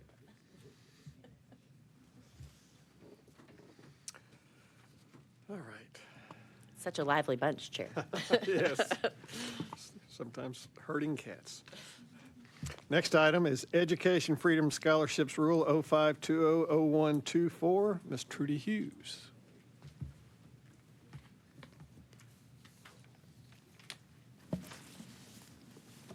Good morning, Mr. Chair and State Board of Education members. I'm Trudy Hughes, Assistant Commissioner of Choice for the Tennessee Department of Education. I'll be sharing final read for the Education Freedom Scholarship Rule 05200124. On February 12, 2025, Governor Bill Lee signed into law the Tennessee Education Freedom Scholarship Act, Chapter 7 of the Public Acts of 2025, First Extraordinary Session. This item establishes rules for the Education Freedom Scholarship, EFS, program to be administered by the Tennessee Department of Education. EFS is a school choice program that will allow Tennessee students who attend Category 1, 2, or 3 private schools as defined by State Board Rule 0520-0702 to access state scholarship funds to apply toward educational expenses. Public Chapter 7 states that private schools that enroll EFS recipients retain their autonomy. Further, it clarifies that the EFS program does not expand the regulatory authority of this state beyond the rules narrowly tailored to enforce the requirements of the program. As such, the proposed rules focus on defining key terms, establishing application and eligibility processes, establishing appeals procedures, and setting forth other logistical matters necessary to effectuate the program. The State Board of Education staff held a rulemaking hearing on May 12, 2025, to solicit public input on this rule before final reading. The board received 5 public comments on the rule, which were shared with board members for their review. Revisions between first and final read include the following: clarifying that annual test results provided by private schools to the Office of Research and Education Accountability only apply to test results from recipients of EFS. Specifying that the decision of the department to suspend or terminate the participation of a service provider or private school may be appealed. Pursuant to TCA 496-3507B, adding a section to the rule related to the department's requirement to annually select and prepare a report on a statistical sample of EFS recipients in grades 3 through 8 who were administered TCAP assessments in the prior school year. Since the emergency version of these rules were approved in March 2025, the department has taken several steps to implement the program ahead of the 25-26 school year.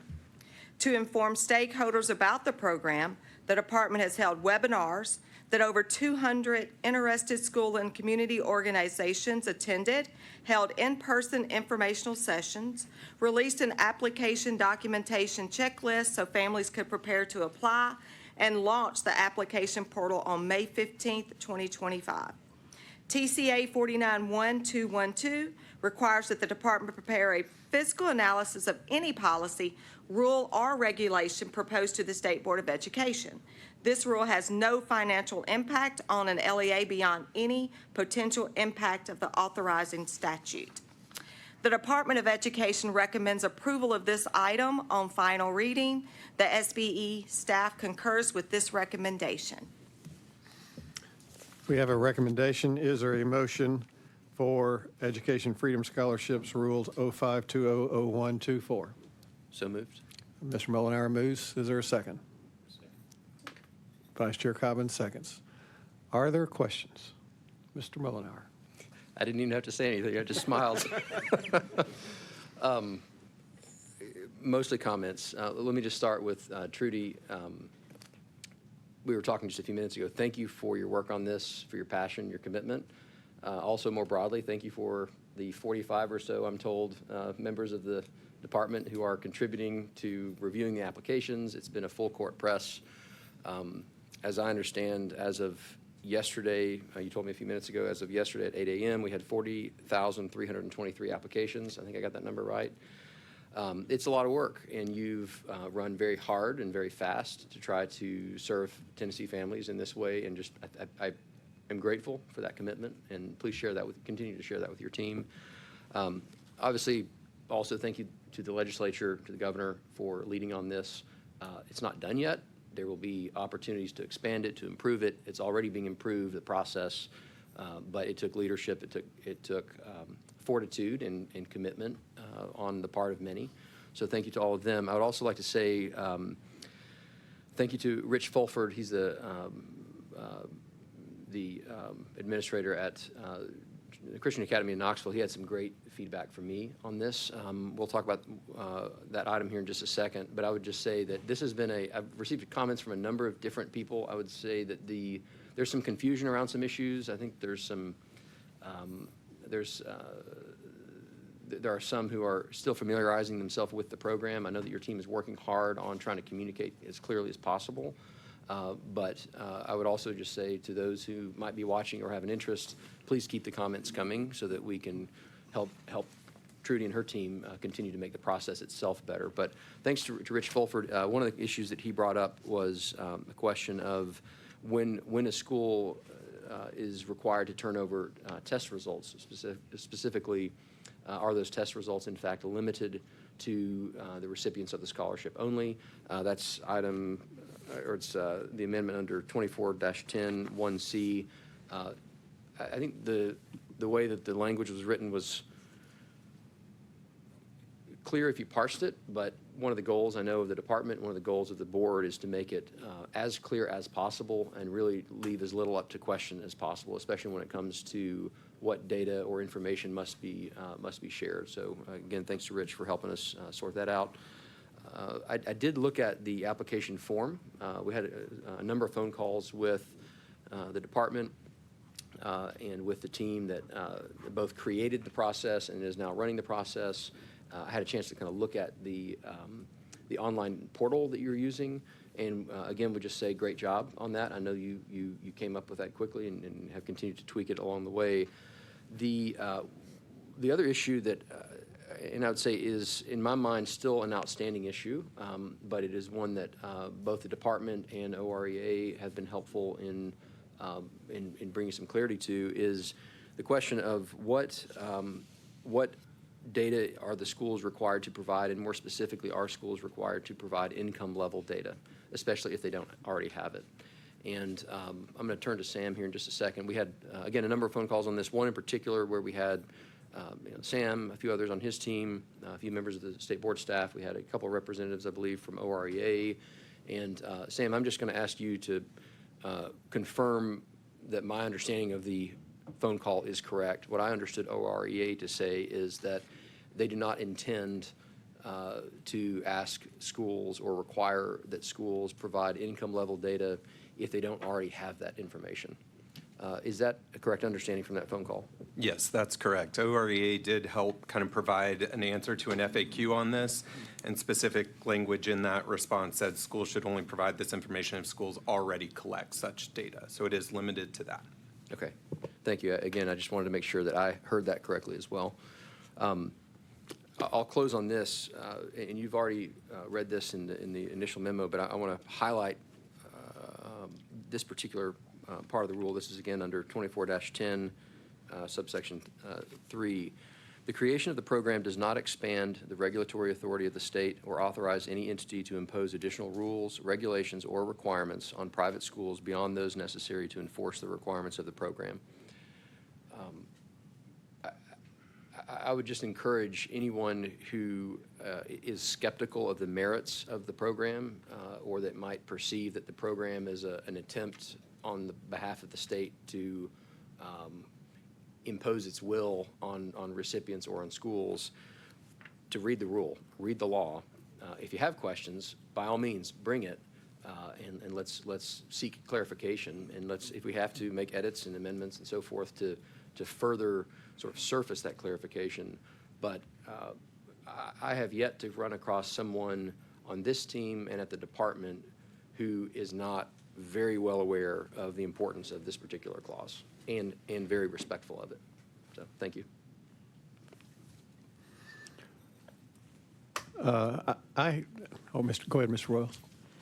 So I'm going to make a comment. It's kind of along the same lines that I made last time, and it doesn't really have much to do with this rule except maybe unintended consequence. So the first comment is, this law is intended to, hopefully help those who maybe don't have an opportunity somewhere else or in a school that they are zoned for. So I'm excited about that, obviously.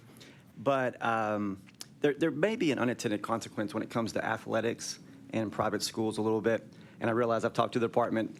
Doesn't fall under their purview, doesn't really fall under ours either. But I do think maybe as a board, we should make sure this unintended consequence is prepared for. And what I'm talking about is, my understanding is when a student comes to a private school, they're evaluated on their income and what they can afford at a school. And if the school gives a financial aid above that, they can't qualify to play for TSSAA sports. So what I'm worried about is you have a student who has a great opportunity to go to a great private school. They're already getting financial aid.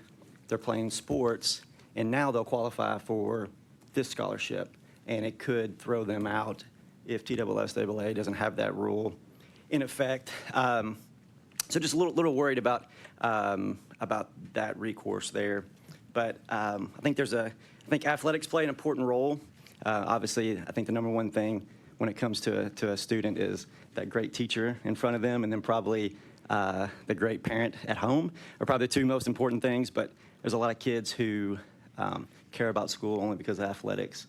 And I just want to make sure that maybe we can talk to TSSAA or something as a board, just to make sure that they're aware of that and prepared, because the school season is coming right around the corner in just a couple of months. But I'm already getting texts from friends and things like that. They're very excited. Their kids are qualifying for these and they're getting selected. So you all must be moving pretty quick. Thank you.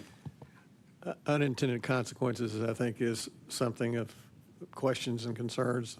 What I'm hearing from people has to do with timing of things. And I know that you have 40,000 applicants right now. General question I'm getting is, when will I hear if my child has been accepted for a Freedom Scholarship? And then I also hear it from the actual school systems, and I think not only for this year, but for years to come, years 2+, is that they plan, what I hear is that they're planning for their numbers and their staffing numbers that they need to meet these numbers in the February, March time period. And so they accept students during that time period for the coming year.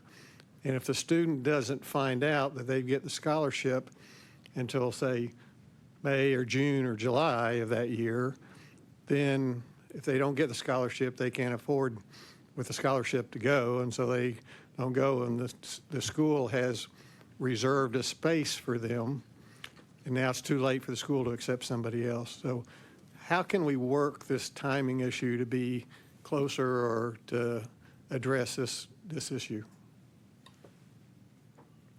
Thoughts? Good morning, Amy Owen, Senior Policy Director for the department. Thank you for that question. Obviously, this first year we were under the time constraint that the law was only signed on February 12th and the board had its called meeting in March. I know that's something with both the IEA and ESA program that over time they've been able to somewhat shift and adapt the application windows to help it better align with private school admissions decisions. And so that's certainly something that as we all get experience under our belt, we have the permanent rules in place, we have more familiarity, we've got the application process built out. That's something that the program team is going to be looking to improve upon moving forward. Thank you. Mr. Holt? Thank you, Mr. Chairman. I have a question or two about the red line new language about the data analysis and assessment on TCAP. So as I understand it, under the law, the department has to do some analysis of the students who are recipients of the EFS who go to a school and then take the TCAP. And then there's a new language about selecting a statistical sample of those and the reporting of that. And it states that the sample has to be sufficient to generate a 95% confidence interval of results, being representative of the entire pool of recipients. And so I was just curious, does that mean that there have to be enough students in that sample to be able to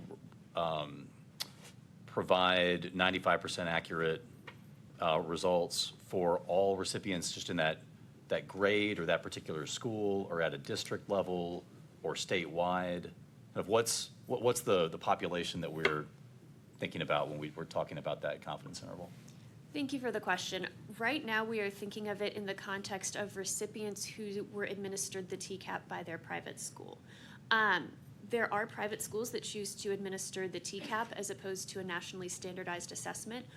But right now, we have several things that are a little bit up in the air. We are obviously still processing applications, so we don't know how many of our recipients will go to those schools that administer TCAP, and we don't know which grades they'll be in because the TCAP testing applies to grades 3 through 11, English language arts, and math. So right now we are trying to treat this similarly to our other accountability protocols where we are aiming to take a sample of students who have a valid and reportable test score that gives us a 95% confidence interval that the results of that sample are representative of the pool of students who took that assessment.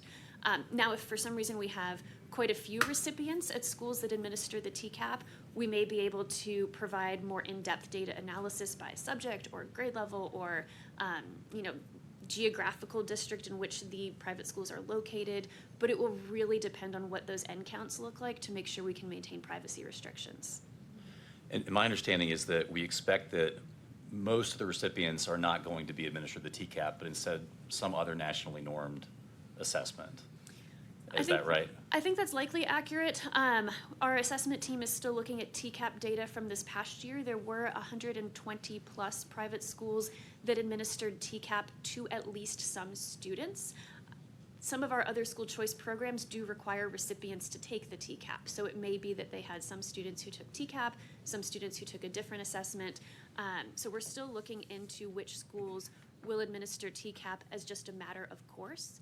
And to all students, that is, not only to school choice program recipients. And so as we get more information on that and on where these recipients enroll, then we'll have more data on which EFS recipients are going to be taking TCAP. So when we say that the department will select a statistical sample of recipients, why is it that the department would only be looking at a sample, which I assume is a subset of the recipients who are administered the TCAP, which is already, I think, going to be a fairly small population, as opposed to looking at the entire population of data of the recipients who take the TCAP? Does that make sense? Yes, it does. Okay. And that statistical sample language is in the statute. And so to meet the intent of the statute, we were trying to find the most valid and reliable way to treat this data that we could, because obviously the department administers the TCAP. We do have everybody's scores, and we know which ones are valid and reportable scores. So to meet that statistical sample requirement from the law, we decided to approach this the same way we do other accountability metrics, with that 95% confidence interval. And forgive me, I'm a qualitative researcher by training, but I'll go a little bit into the confidence interval math behind it. In general, when you have a smaller population, you need a sample that encompasses more of that population to get to a 95% confidence interval. So if you have, if your population is 50 students who took the TCAP, you need somewhere in the 40s to have a reliable sample to get a 95% confidence interval.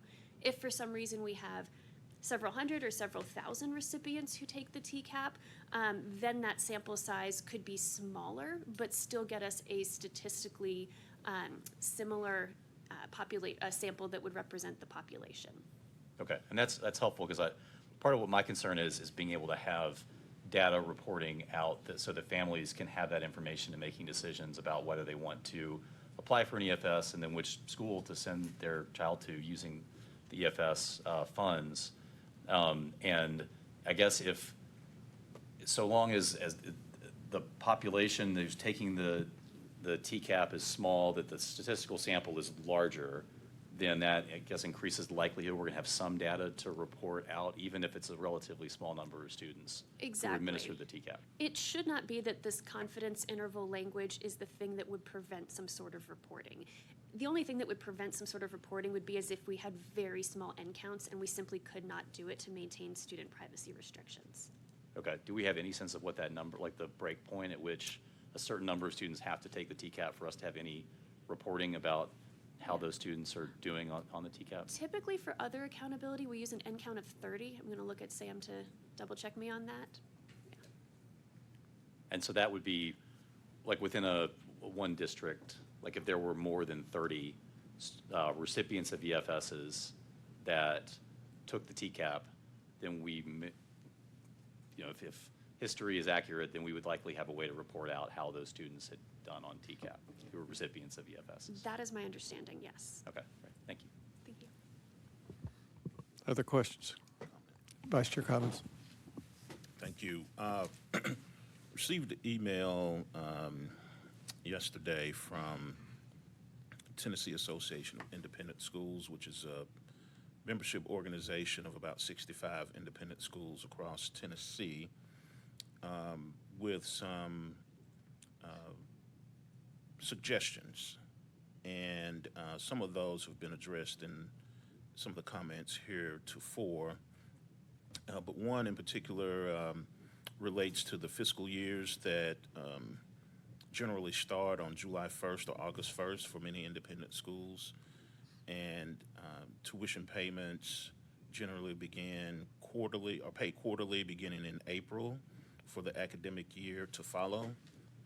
And so the really suggestion is for there to be a timeline for disbursement of payments that align with the fiscal years of independent schools, and to see if that could be taken into consideration. I assume that can't happen in this first year, but maybe in subsequent years as we go forward. So that is suggestion number one. They also ask, I think Chairman Eby addressed this in terms of financial aid and the award of EFS, if families could be notified as early as possible based on the timing of acceptance and financial aid awards. They also requested greater transparency around the uses and publication of test scores. They say they do not believe test scores should be made available to the public, particularly if they're linked to individual schools. They want to ensure students' privacy, both in terms of the demographic data that they collect and the publication of scores, and believe student scores should not be linked to demographic data.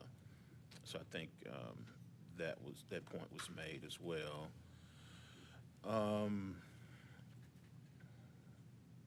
They also suggest that, or they request that an award order that prioritizes need-based applications and that does not disadvantage current independent school families who may not have applied for an EFS in May of 2025 for a myriad of valid reasons.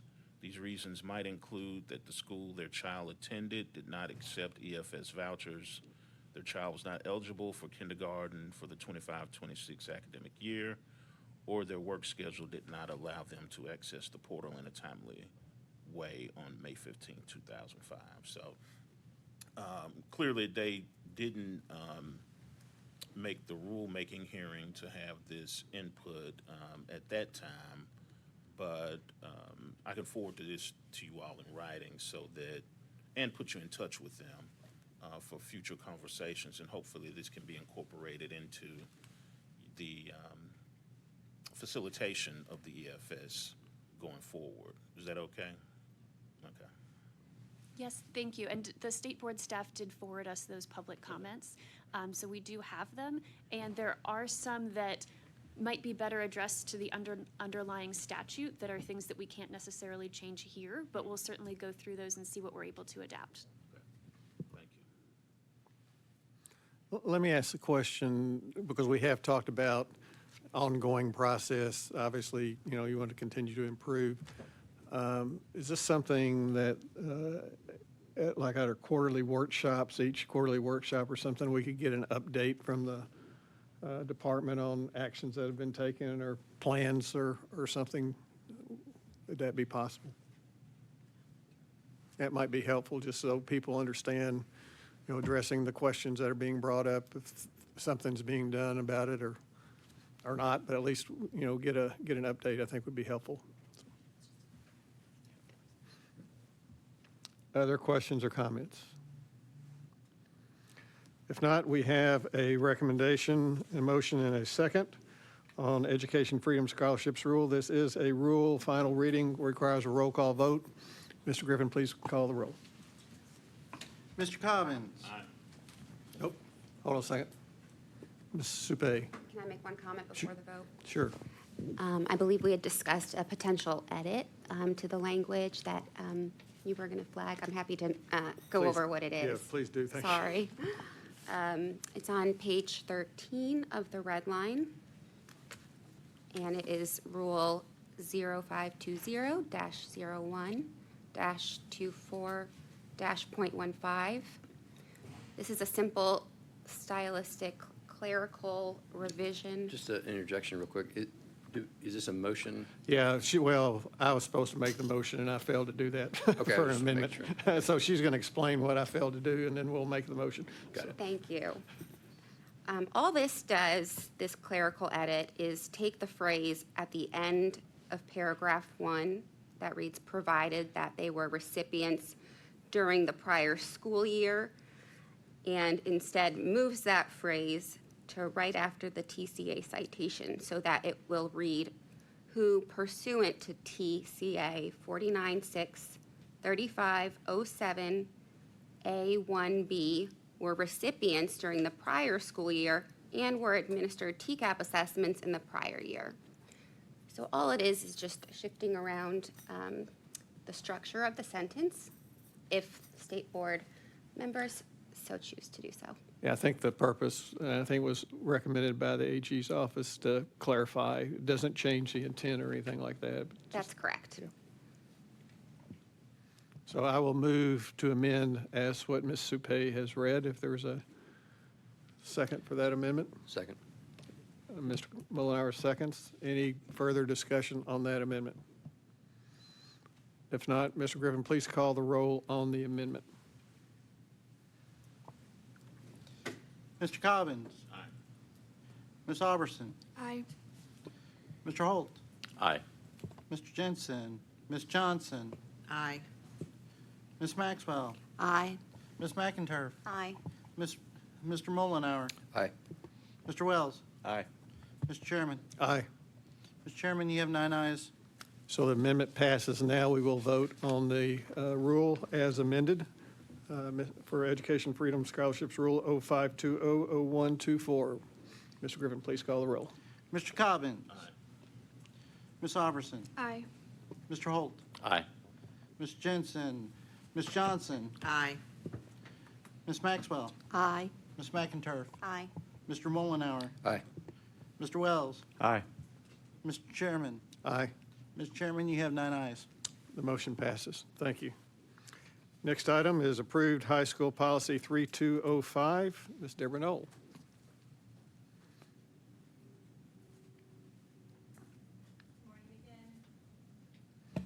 Good morning again. Deborah Knoll, Assistant Commissioner Post-Secondary, Workforce, CTE, and Military Readiness. The approved high school courses policy 3.205 identifies courses that have been approved by the State Board for Instruction in Tennessee Public Schools. This item updates the approved high school course policy 3.205 to ensure accuracy of the current course offerings.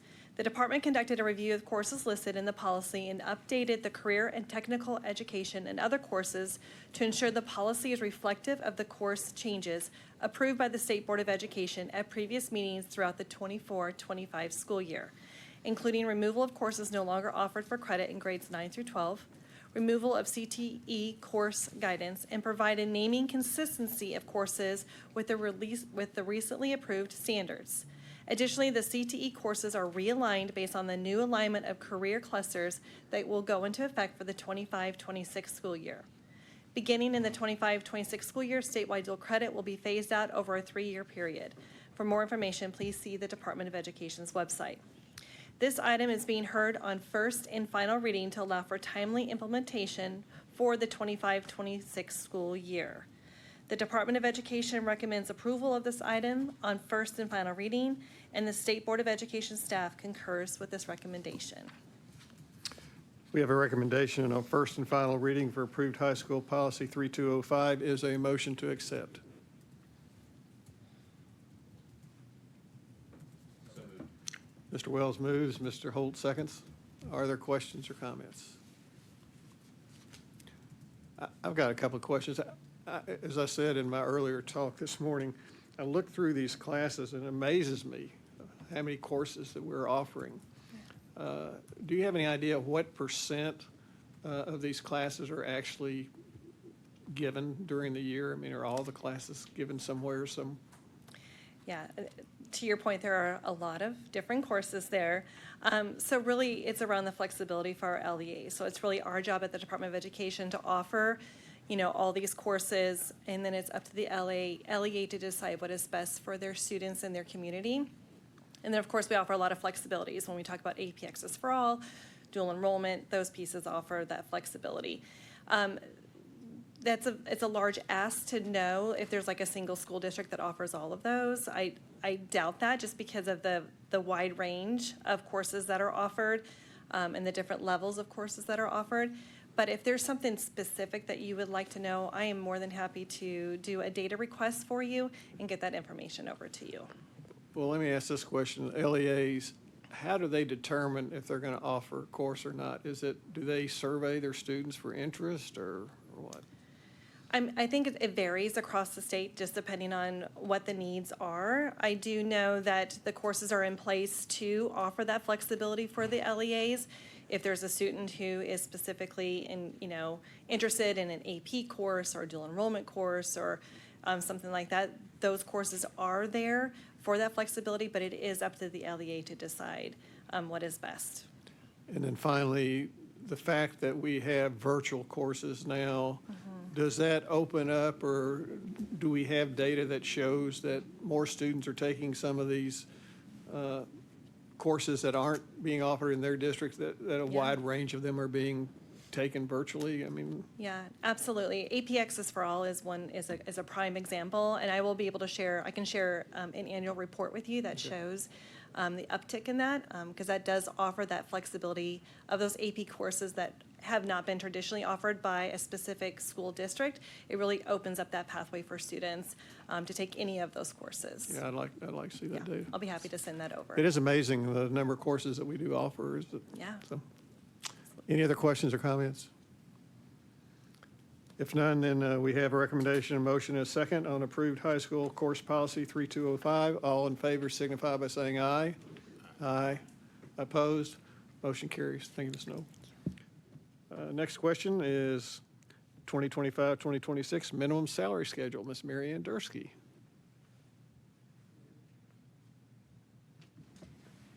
Good morning, members of the State Board. I'm Mary Ann Dursky, Chief Financial Officer for the Department of Education, and I'm here to present the state minimum salary schedule for the 2025-26 school year.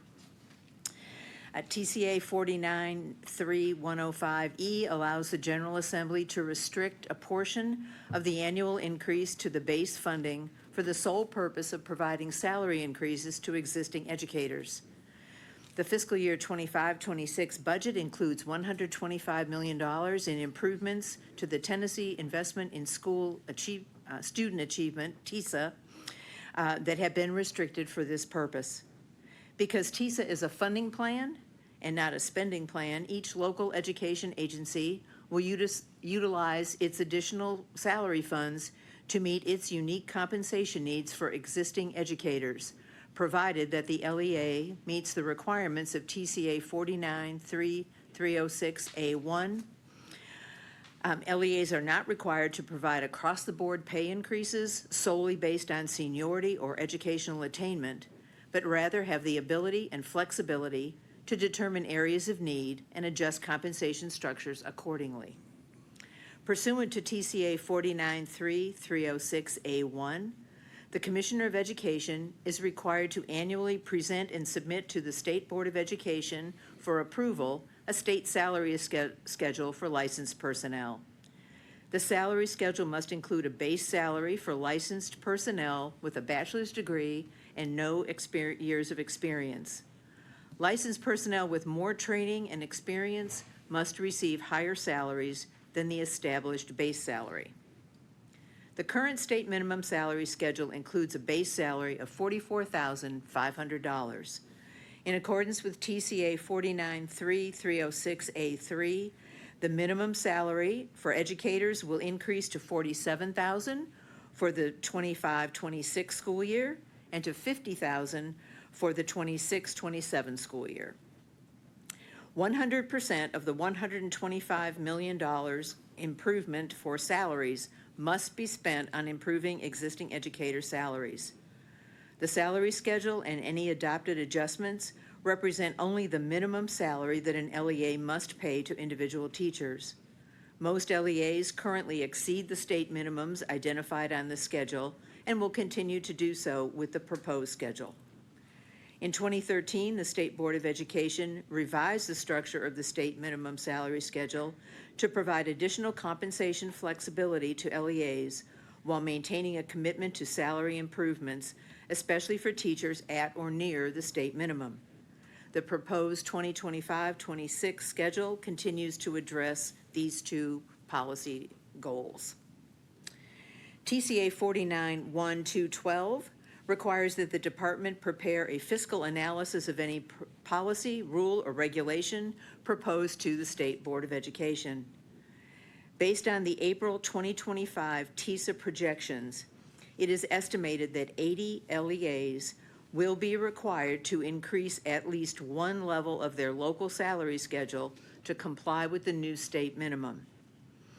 For all these LEAs, their share of the $125 million restricted for improving existing educators' salaries under TISA provides the necessary funding to meet the required expense. Approximately 2,745 educators will be impacted by the increase to the minimum salary schedule.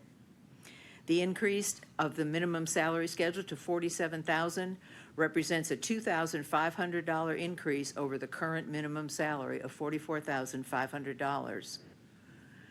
When considering future statutory increases to the state minimum salary schedule, it is estimated that with an additional investment of $125 million through fiscal year 26-27, all LEAs will receive sufficient funding to meet the new minimum salaries each year. While this analysis looked at the restricted salary improvement funds and determined that all LEAs received sufficient funding to meet the new minimum salary schedule, it is possible that overall TISA allocations may fluctuate based on the individual student population of each LEA. LEAs may use the balance of the restricted salary funds together with other state and local funds to further improve educator salaries. The amounts shown on the attached schedule are only the amounts needed to meet the new minimum salary schedule. This item supports the State Board's strategic focus, teachers and leaders, outlined in the master plan by highlighting Tennessee's commitment to increasing educator salaries. The Department of Education recommends approval of this item on first and final reading, and the State Board of Education staff concurs with this recommendation. I'm happy to take any questions. We have a recommendation for minimum salary schedule 2025-2026. Do I have a motion to approve?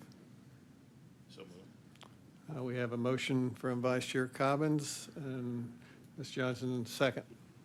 Are there any questions or comments or discussions? Let me just say thank you to the governor and to the legislators for doing this. It's great that we can continue to reward our teachers for the hard work they do. No other comments or questions? All in favor of accepting signify by saying aye. Aye. Opposed? Motion carries. Thank you. Thank you. Next item, special course approval recommendations. Dr. Christy Wall. Good morning, thank you. Christy Wall, Assistant Commissioner of Academics from the department. I'm here to present to you on final reading the special course code approval recommendations.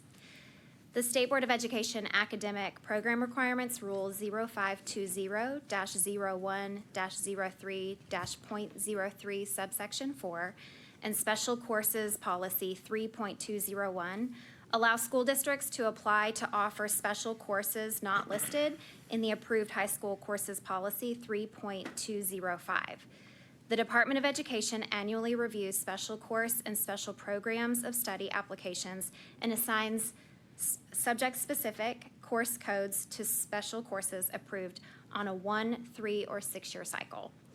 This item presents the list of all special course applications received by the department for the 25-26 school year, along with their approval status, if applicable, the number of years, for which the special course was approved for. The Department of Education recommends approval of this item on first and final reading, and the State Board staff concurs with this recommendation, and I'm happy to take any questions.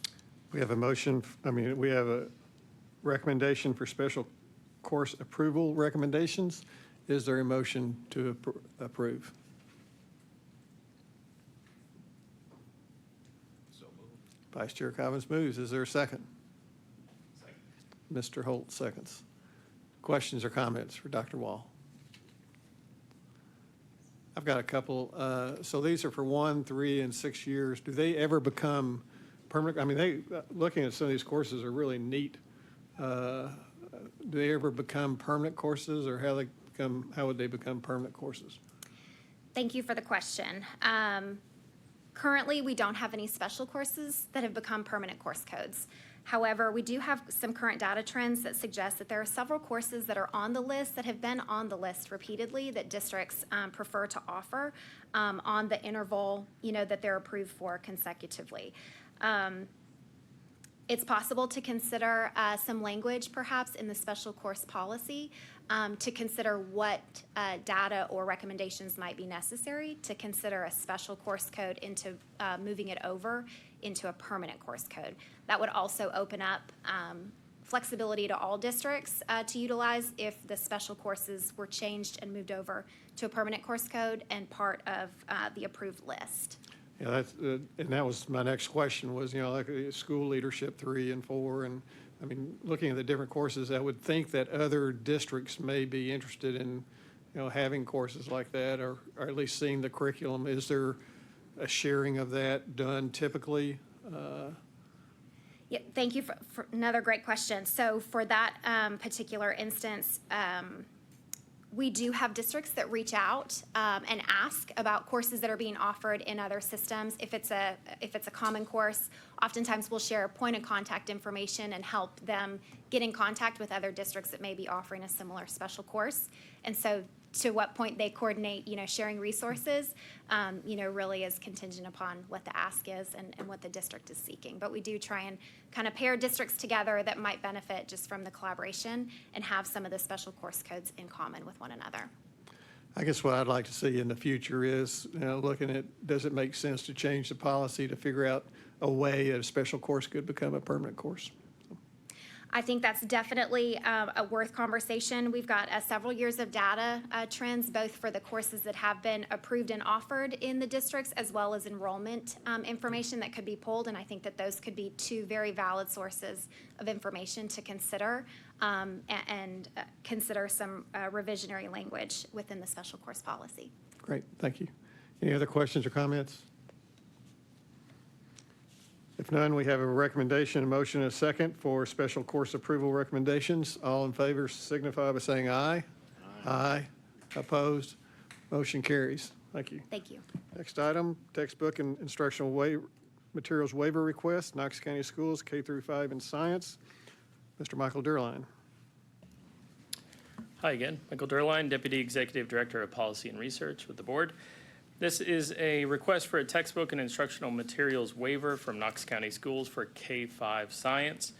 As a reminder, state law charges the board with approving textbooks and instructional materials based on recommendations from the Tennessee Textbook and Instructional Materials Quality Commission. It also authorizes the board to approve waivers or instructional materials materials that are not on the state-approved list. This past school year, LEAs went through the local textbook and instructional materials review process for science. After reviewing the available materials, Knox County Schools applied for a waiver to use Solid Start for grades kindergarten through 2nd grade and Carolina Curriculum, Smithsonian, for grades 3 through 5. We're grateful for our support from the department on these applications. They are our content experts and they spend time reviewing the content of the materials submitted by districts. Based on that review and our own state board staff review, we recommend approval of this item on first and final reading to be in effect until the next science textbook adoption cycle, which wouldn't be until the 2033-2034 school year. With that, happy to take any questions you may have.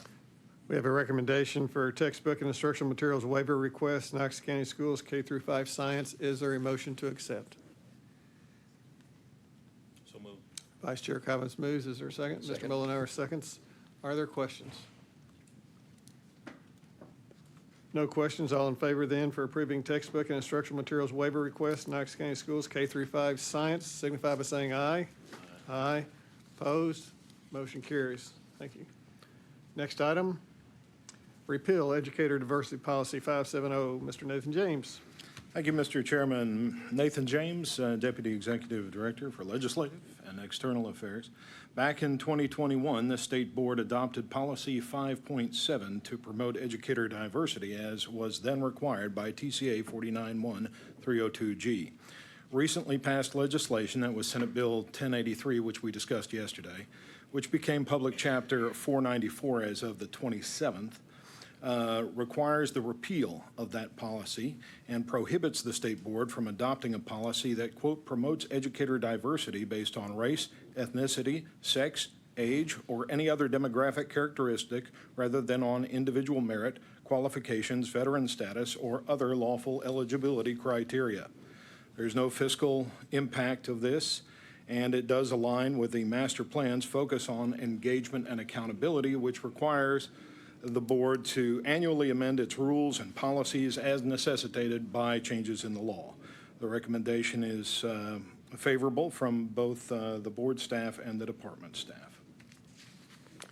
We have a recommendation to repeal Educator Diversity Policy 5.700. Is there a motion on first and final reading? Is there a motion to accept? So moved. Mr. Mullenhour moves. Is there a second?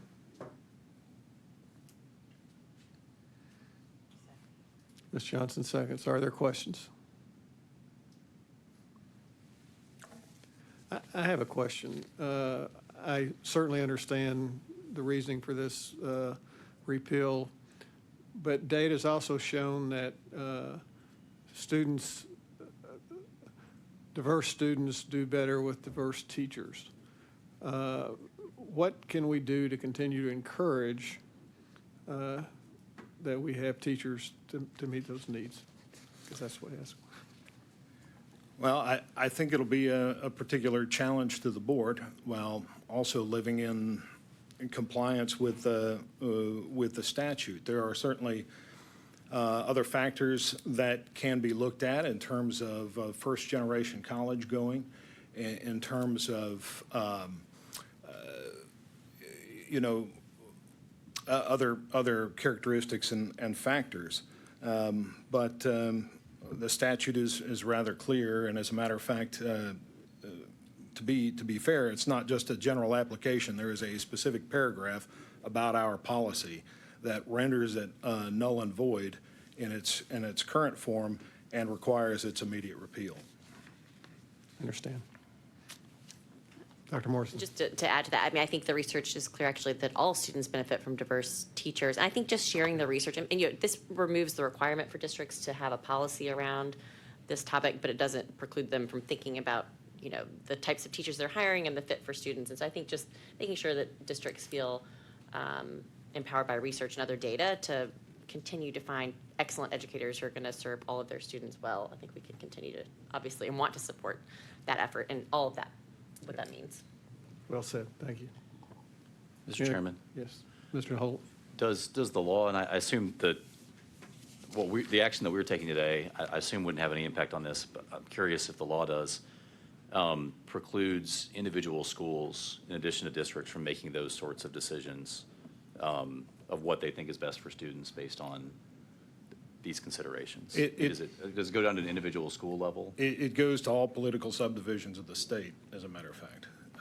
So yeah, it's not just school districts and state departments, but all political subdivision does go down to the school level. Okay. Thank you. Any other questions? We have a recommendation, a motion and a second for repeal Educator Diversity Policy 5.700. All in favor signify by saying aye. Aye. Opposed? Opposed. One opposed. Motion carries. Thank you. Thank you, Mr. Chairman.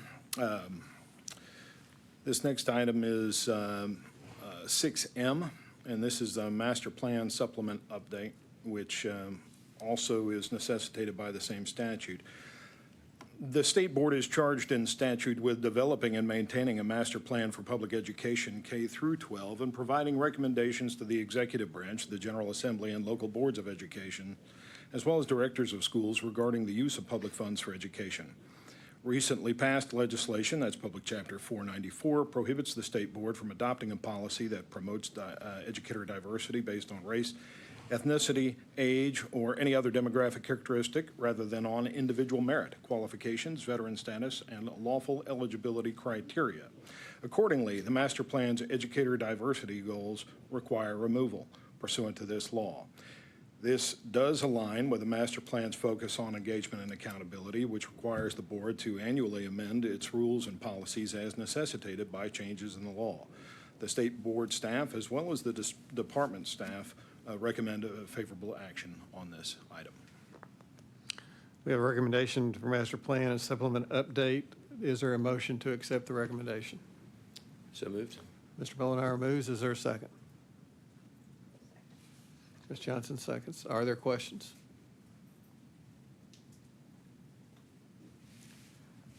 No questions. And we have a motion and a second for master plan supplement update. All in favor signify by saying aye. Aye. Opposed? Opposed. We have one opposition. Motion passes. Thank you, Mr. Chairman and members. Next item is Category 4, Non-Public School Application Honor School. Ms. Rachel Supay. Good afternoon, Chairman Eby and members of the board. I'm Rachel Supay, General Counsel for the State Board of Education. Pursuant to TCA 4950-801 and State Board of Education Rule 0520-07-02-.054, church-related schools operated by denominational, parochial, or other bona fide religious organizations may apply directly to the State Board of Education for approval if they are not accredited by or members of one of the accreditation or membership agencies listed in TCA 4950-801A. Schools seeking approval directly from the State Board must complete and submit a completed application to the State Board of Education's Executive Director for a recommendation for approval or denial. The Tennessee Department of Education is charged with monitoring any State Board-approved Category 4 schools for continued compliance with applicable state and federal law, including State Board rules. The Honor School is a Category 4 umbrella school already in operation, and it's operated by the Grateful Life Corporation, a 501c3 nonprofit. The Honor School serves students in grades K through 12 and has over 8,900 students, in which parents are the teachers. There are no brick and mortar buildings for the school. The school is a member in good standing of the Association of Christian Schools International.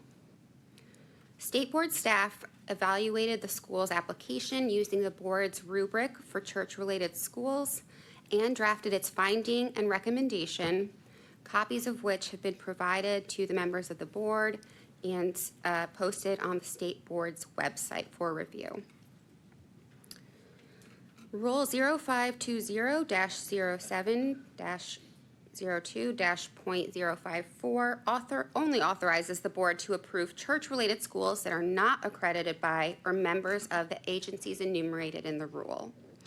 Therefore, because the Honor School has met each of the requirements for approval, State Board staff, including the Executive Director, recommend that the board approve the Honor School's application on first and final reading, contingent upon State Board's receipt of documentation of termination of the school's membership with its current accreditor.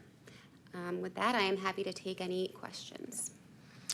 We have a recommendation for Category 4 Non-Public School Application Honor School. Is there a motion to accept that recommendation?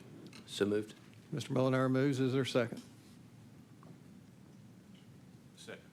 Vice Chair Cobbins seconds. Are there questions? I have a comment. Mr. Molinaro. Thank you. I believe our applicant is here today. Is that correct? Ma'am, could you share your name? Can you come up to the microphone, please? Thank you. Ms. Sherritt was kind enough to come down here in person to be with us today. Hi, Mr. Chairman, member of the board. My name is Kelly Sherritt. I am the administrator of Honor School of Tennessee, Category 4, also known as a homeschool umbrella. Thank you for, first of all, coming here today and also being willing to come up. I just wanted to say thank you for the work that you're doing, just more broadly. I spent a little bit of time on your website this morning. Very organized, very thoughtful, does a great job communicating. You're doing great work. You know, having been homeschooled at times in my own childhood, and then also having homeschooled my children at times, I would say that it's people like you who help to organize and who help to really, in many ways, lift some of the workload from the department and from the State Board because you do such a great job of assembling that information and dispersing it and so forth. So I just want to say thank you. Thank you. Thank you, Mr. Molinaro. Any other questions or comments? If none, we have a recommendation, motion, and a second on first and final reading for Category 4 Non-Public School Application Honor School. All in favor signify by saying aye. Aye. Opposed? Motion carries. Thank you. Next item is Local School Board Member Training Policy. Ms. Allie Reed. Good morning. I think it's still morning, just about. Allie Reed, Director of Engagement and Accountability for the State Board. On first and final reading is Policy 2.100, which provides local school board members with a list of approved training courses for meeting their annual training requirements outlined in State Board rule. This year, the State Board received 20 course applications by our February 15th deadline from 3 prospective course providers, several of which applications were actually applying to renew their currently approved course, as they are on 3-year approval cycles. The applications were reviewed by our board-appointed advisory committee, who voted to recommend 19 of the applications for your approval today. The recommended courses have been added into this policy, and the advisory committee's evaluation rubrics were included as a supplement for your review, as well as posted with the public agenda on the State Board's website. As I mentioned earlier, these training courses are approved for 3 years unless otherwise noted in the policy, and applicants with courses that are not approved may reapply in the following year if they so choose. Happy to answer any questions. We have a recommendation to approve the local school board member training policy 2100. Is there a motion for approval? So moved. Second. Vice Chair, Mr. Wells moves, Vice Chair Cobbins seconds. Are there any questions or comments? I have just one. Having been through that process many times before, they do offer some excellent courses.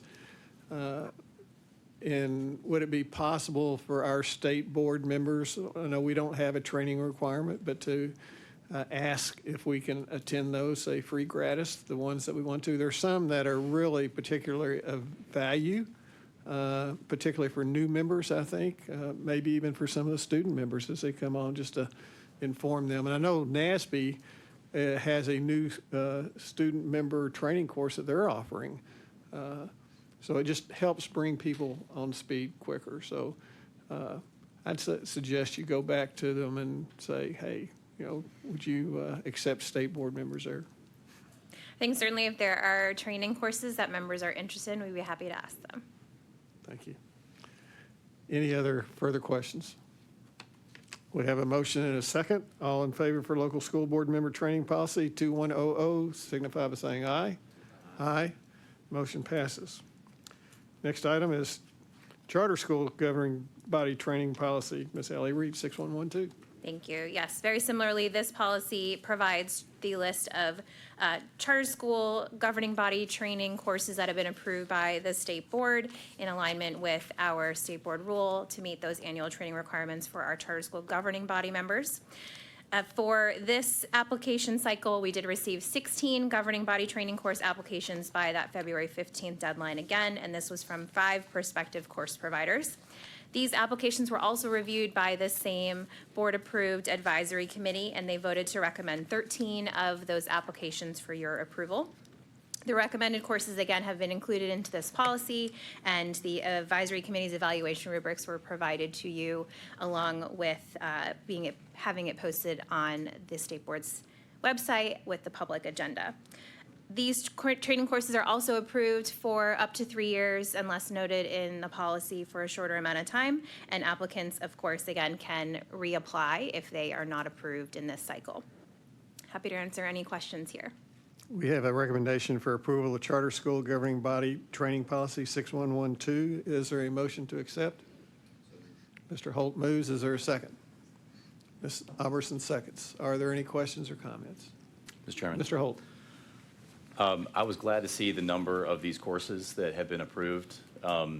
Speaking from my time as serving on a charter school board and being a board chair of a public charter school for combined for more than a decade, and having attended many of these training sessions, I can say that at least in the past, there were times where there was, I think, not enough variety in the trainings, such that is it 3 hours per year required even for existing board members currently? It varies by new and existing, but Okay. I believe it's up to 6 hours for new. 6 hours for new and maybe 3 hours for existing, if I remember correctly. I know that there were times where it felt like we were watching the same training videos year after year, and I've never mentioned this before when we've gone through the approval process, but there were folks that I knew who were on the board of the charter school that I was on the board of, and then others who it was somewhat of a deterrent of even serving on a charter school board, because the trainings just felt like, well, we're required to watch the same 3-hour video year after year. And so people who were, highly capable and providing a lot of time and treasure to schools I had to persuade them to stay on a board despite the training, which was counterproductive, I think, and certainly not what I would anticipate either the General Assembly or the board or anybody who was involved in this would want. So all that to say, that was a long time ago, 5+ years ago. But I would encourage anyone out there who is creating these trainings to provide more content. I'm just glad to see there's that much variety, so that charter school board members now can have a variety of options to look through. So it's not just, here are the 4 classes, and every year we're going to watch them for as many years as we're on a charter school board. And though there's certainly some valuable content from them, at least my experience back then was it tended to be more counterproductive than productive. So I'm glad to see that. Bottom line, I'm glad to see the number of courses now, and I hope that they are providing what folks need who are receiving that training. It's a great point. I would like to also encourage both the charter school executive directors or school leadership, as well as this is true for LEA leadership, our district leadership. They can also be approved to provide training directly to their board members, and we do have a few examples of that. And so that can really be tailored to the exact needs of the board, given that they can all be at different places every single year. So I think it's a great point to mention, and I do want to encourage that that is also an option. And just out of curiosity, since we're discussing it, what are the standards for approval? What's that process look like for submitting? Just in case there's anyone out there who's thinking about it, and maybe a board itself where the executive director of the school thinks, I'd like to provide this sort of training for my board members, but are deterred by not knowing what it would look like and how time-consuming it might be to get that approved. Sure.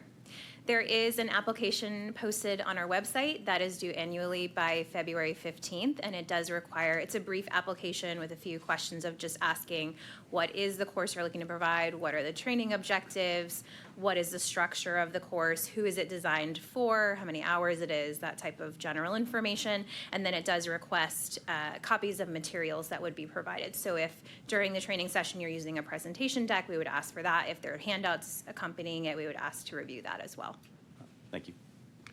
Mr. Chair, I would just say that I appreciate my fellow board members' sensitivity to this issue. As an attorney, he's been battered and bruised and beaten by continuing legal education requirements for many years now. So I appreciate your sensitivity to this issue. Yeah, no, and it's maybe just the cumulative nature of it, but I do think that having variety is key, because when it felt like, we have to watch 3 hours of videos and there were 3 or 4 hours of options, and we've been on the board together for 6 or 7 years and it's the same people, and we were told we got to do this by law. Just having variety is high quality options that are tailored to what members of charter school boards are actually focusing on and doing that work. That's I think really important. So I'm glad to see we got that variety. Sounds like it again, the importance of high quality instructional materials. You got it, Mr. Chair. That's right. We have a motion and a second for charter school governing body training policy. All in favor signify by saying aye. Aye. Opposed? Motion carries. Thank you, Ms. Reed. We are now into other business. Yesterday, we honored our Ms. Bonzi Alberson, who is our student member who has completed her year. We gave her a certificate yesterday, and hopefully she will continue to serve until we have someone else appointed in that role. We also have another individual who will be leaving us. It's Catherine Ann Johnson, back in the back of the room. Catherine Ann has been our public relations, communications director, whatever. I'm not sure what. Something like that. Everything, making things happen. And we really appreciate everything that Catherine Ann has done over the last couple of years. She's going to the Nashville Chamber of Commerce, I think? Tennessee Chamber of Commerce. Yeah. And using some of her excellent interrelation skills with legislators, et cetera. And we know she'll do well there, and we look forward to continuing relationships with Catherine Ann, and thank you for everything you've done. And let's give her a round of applause.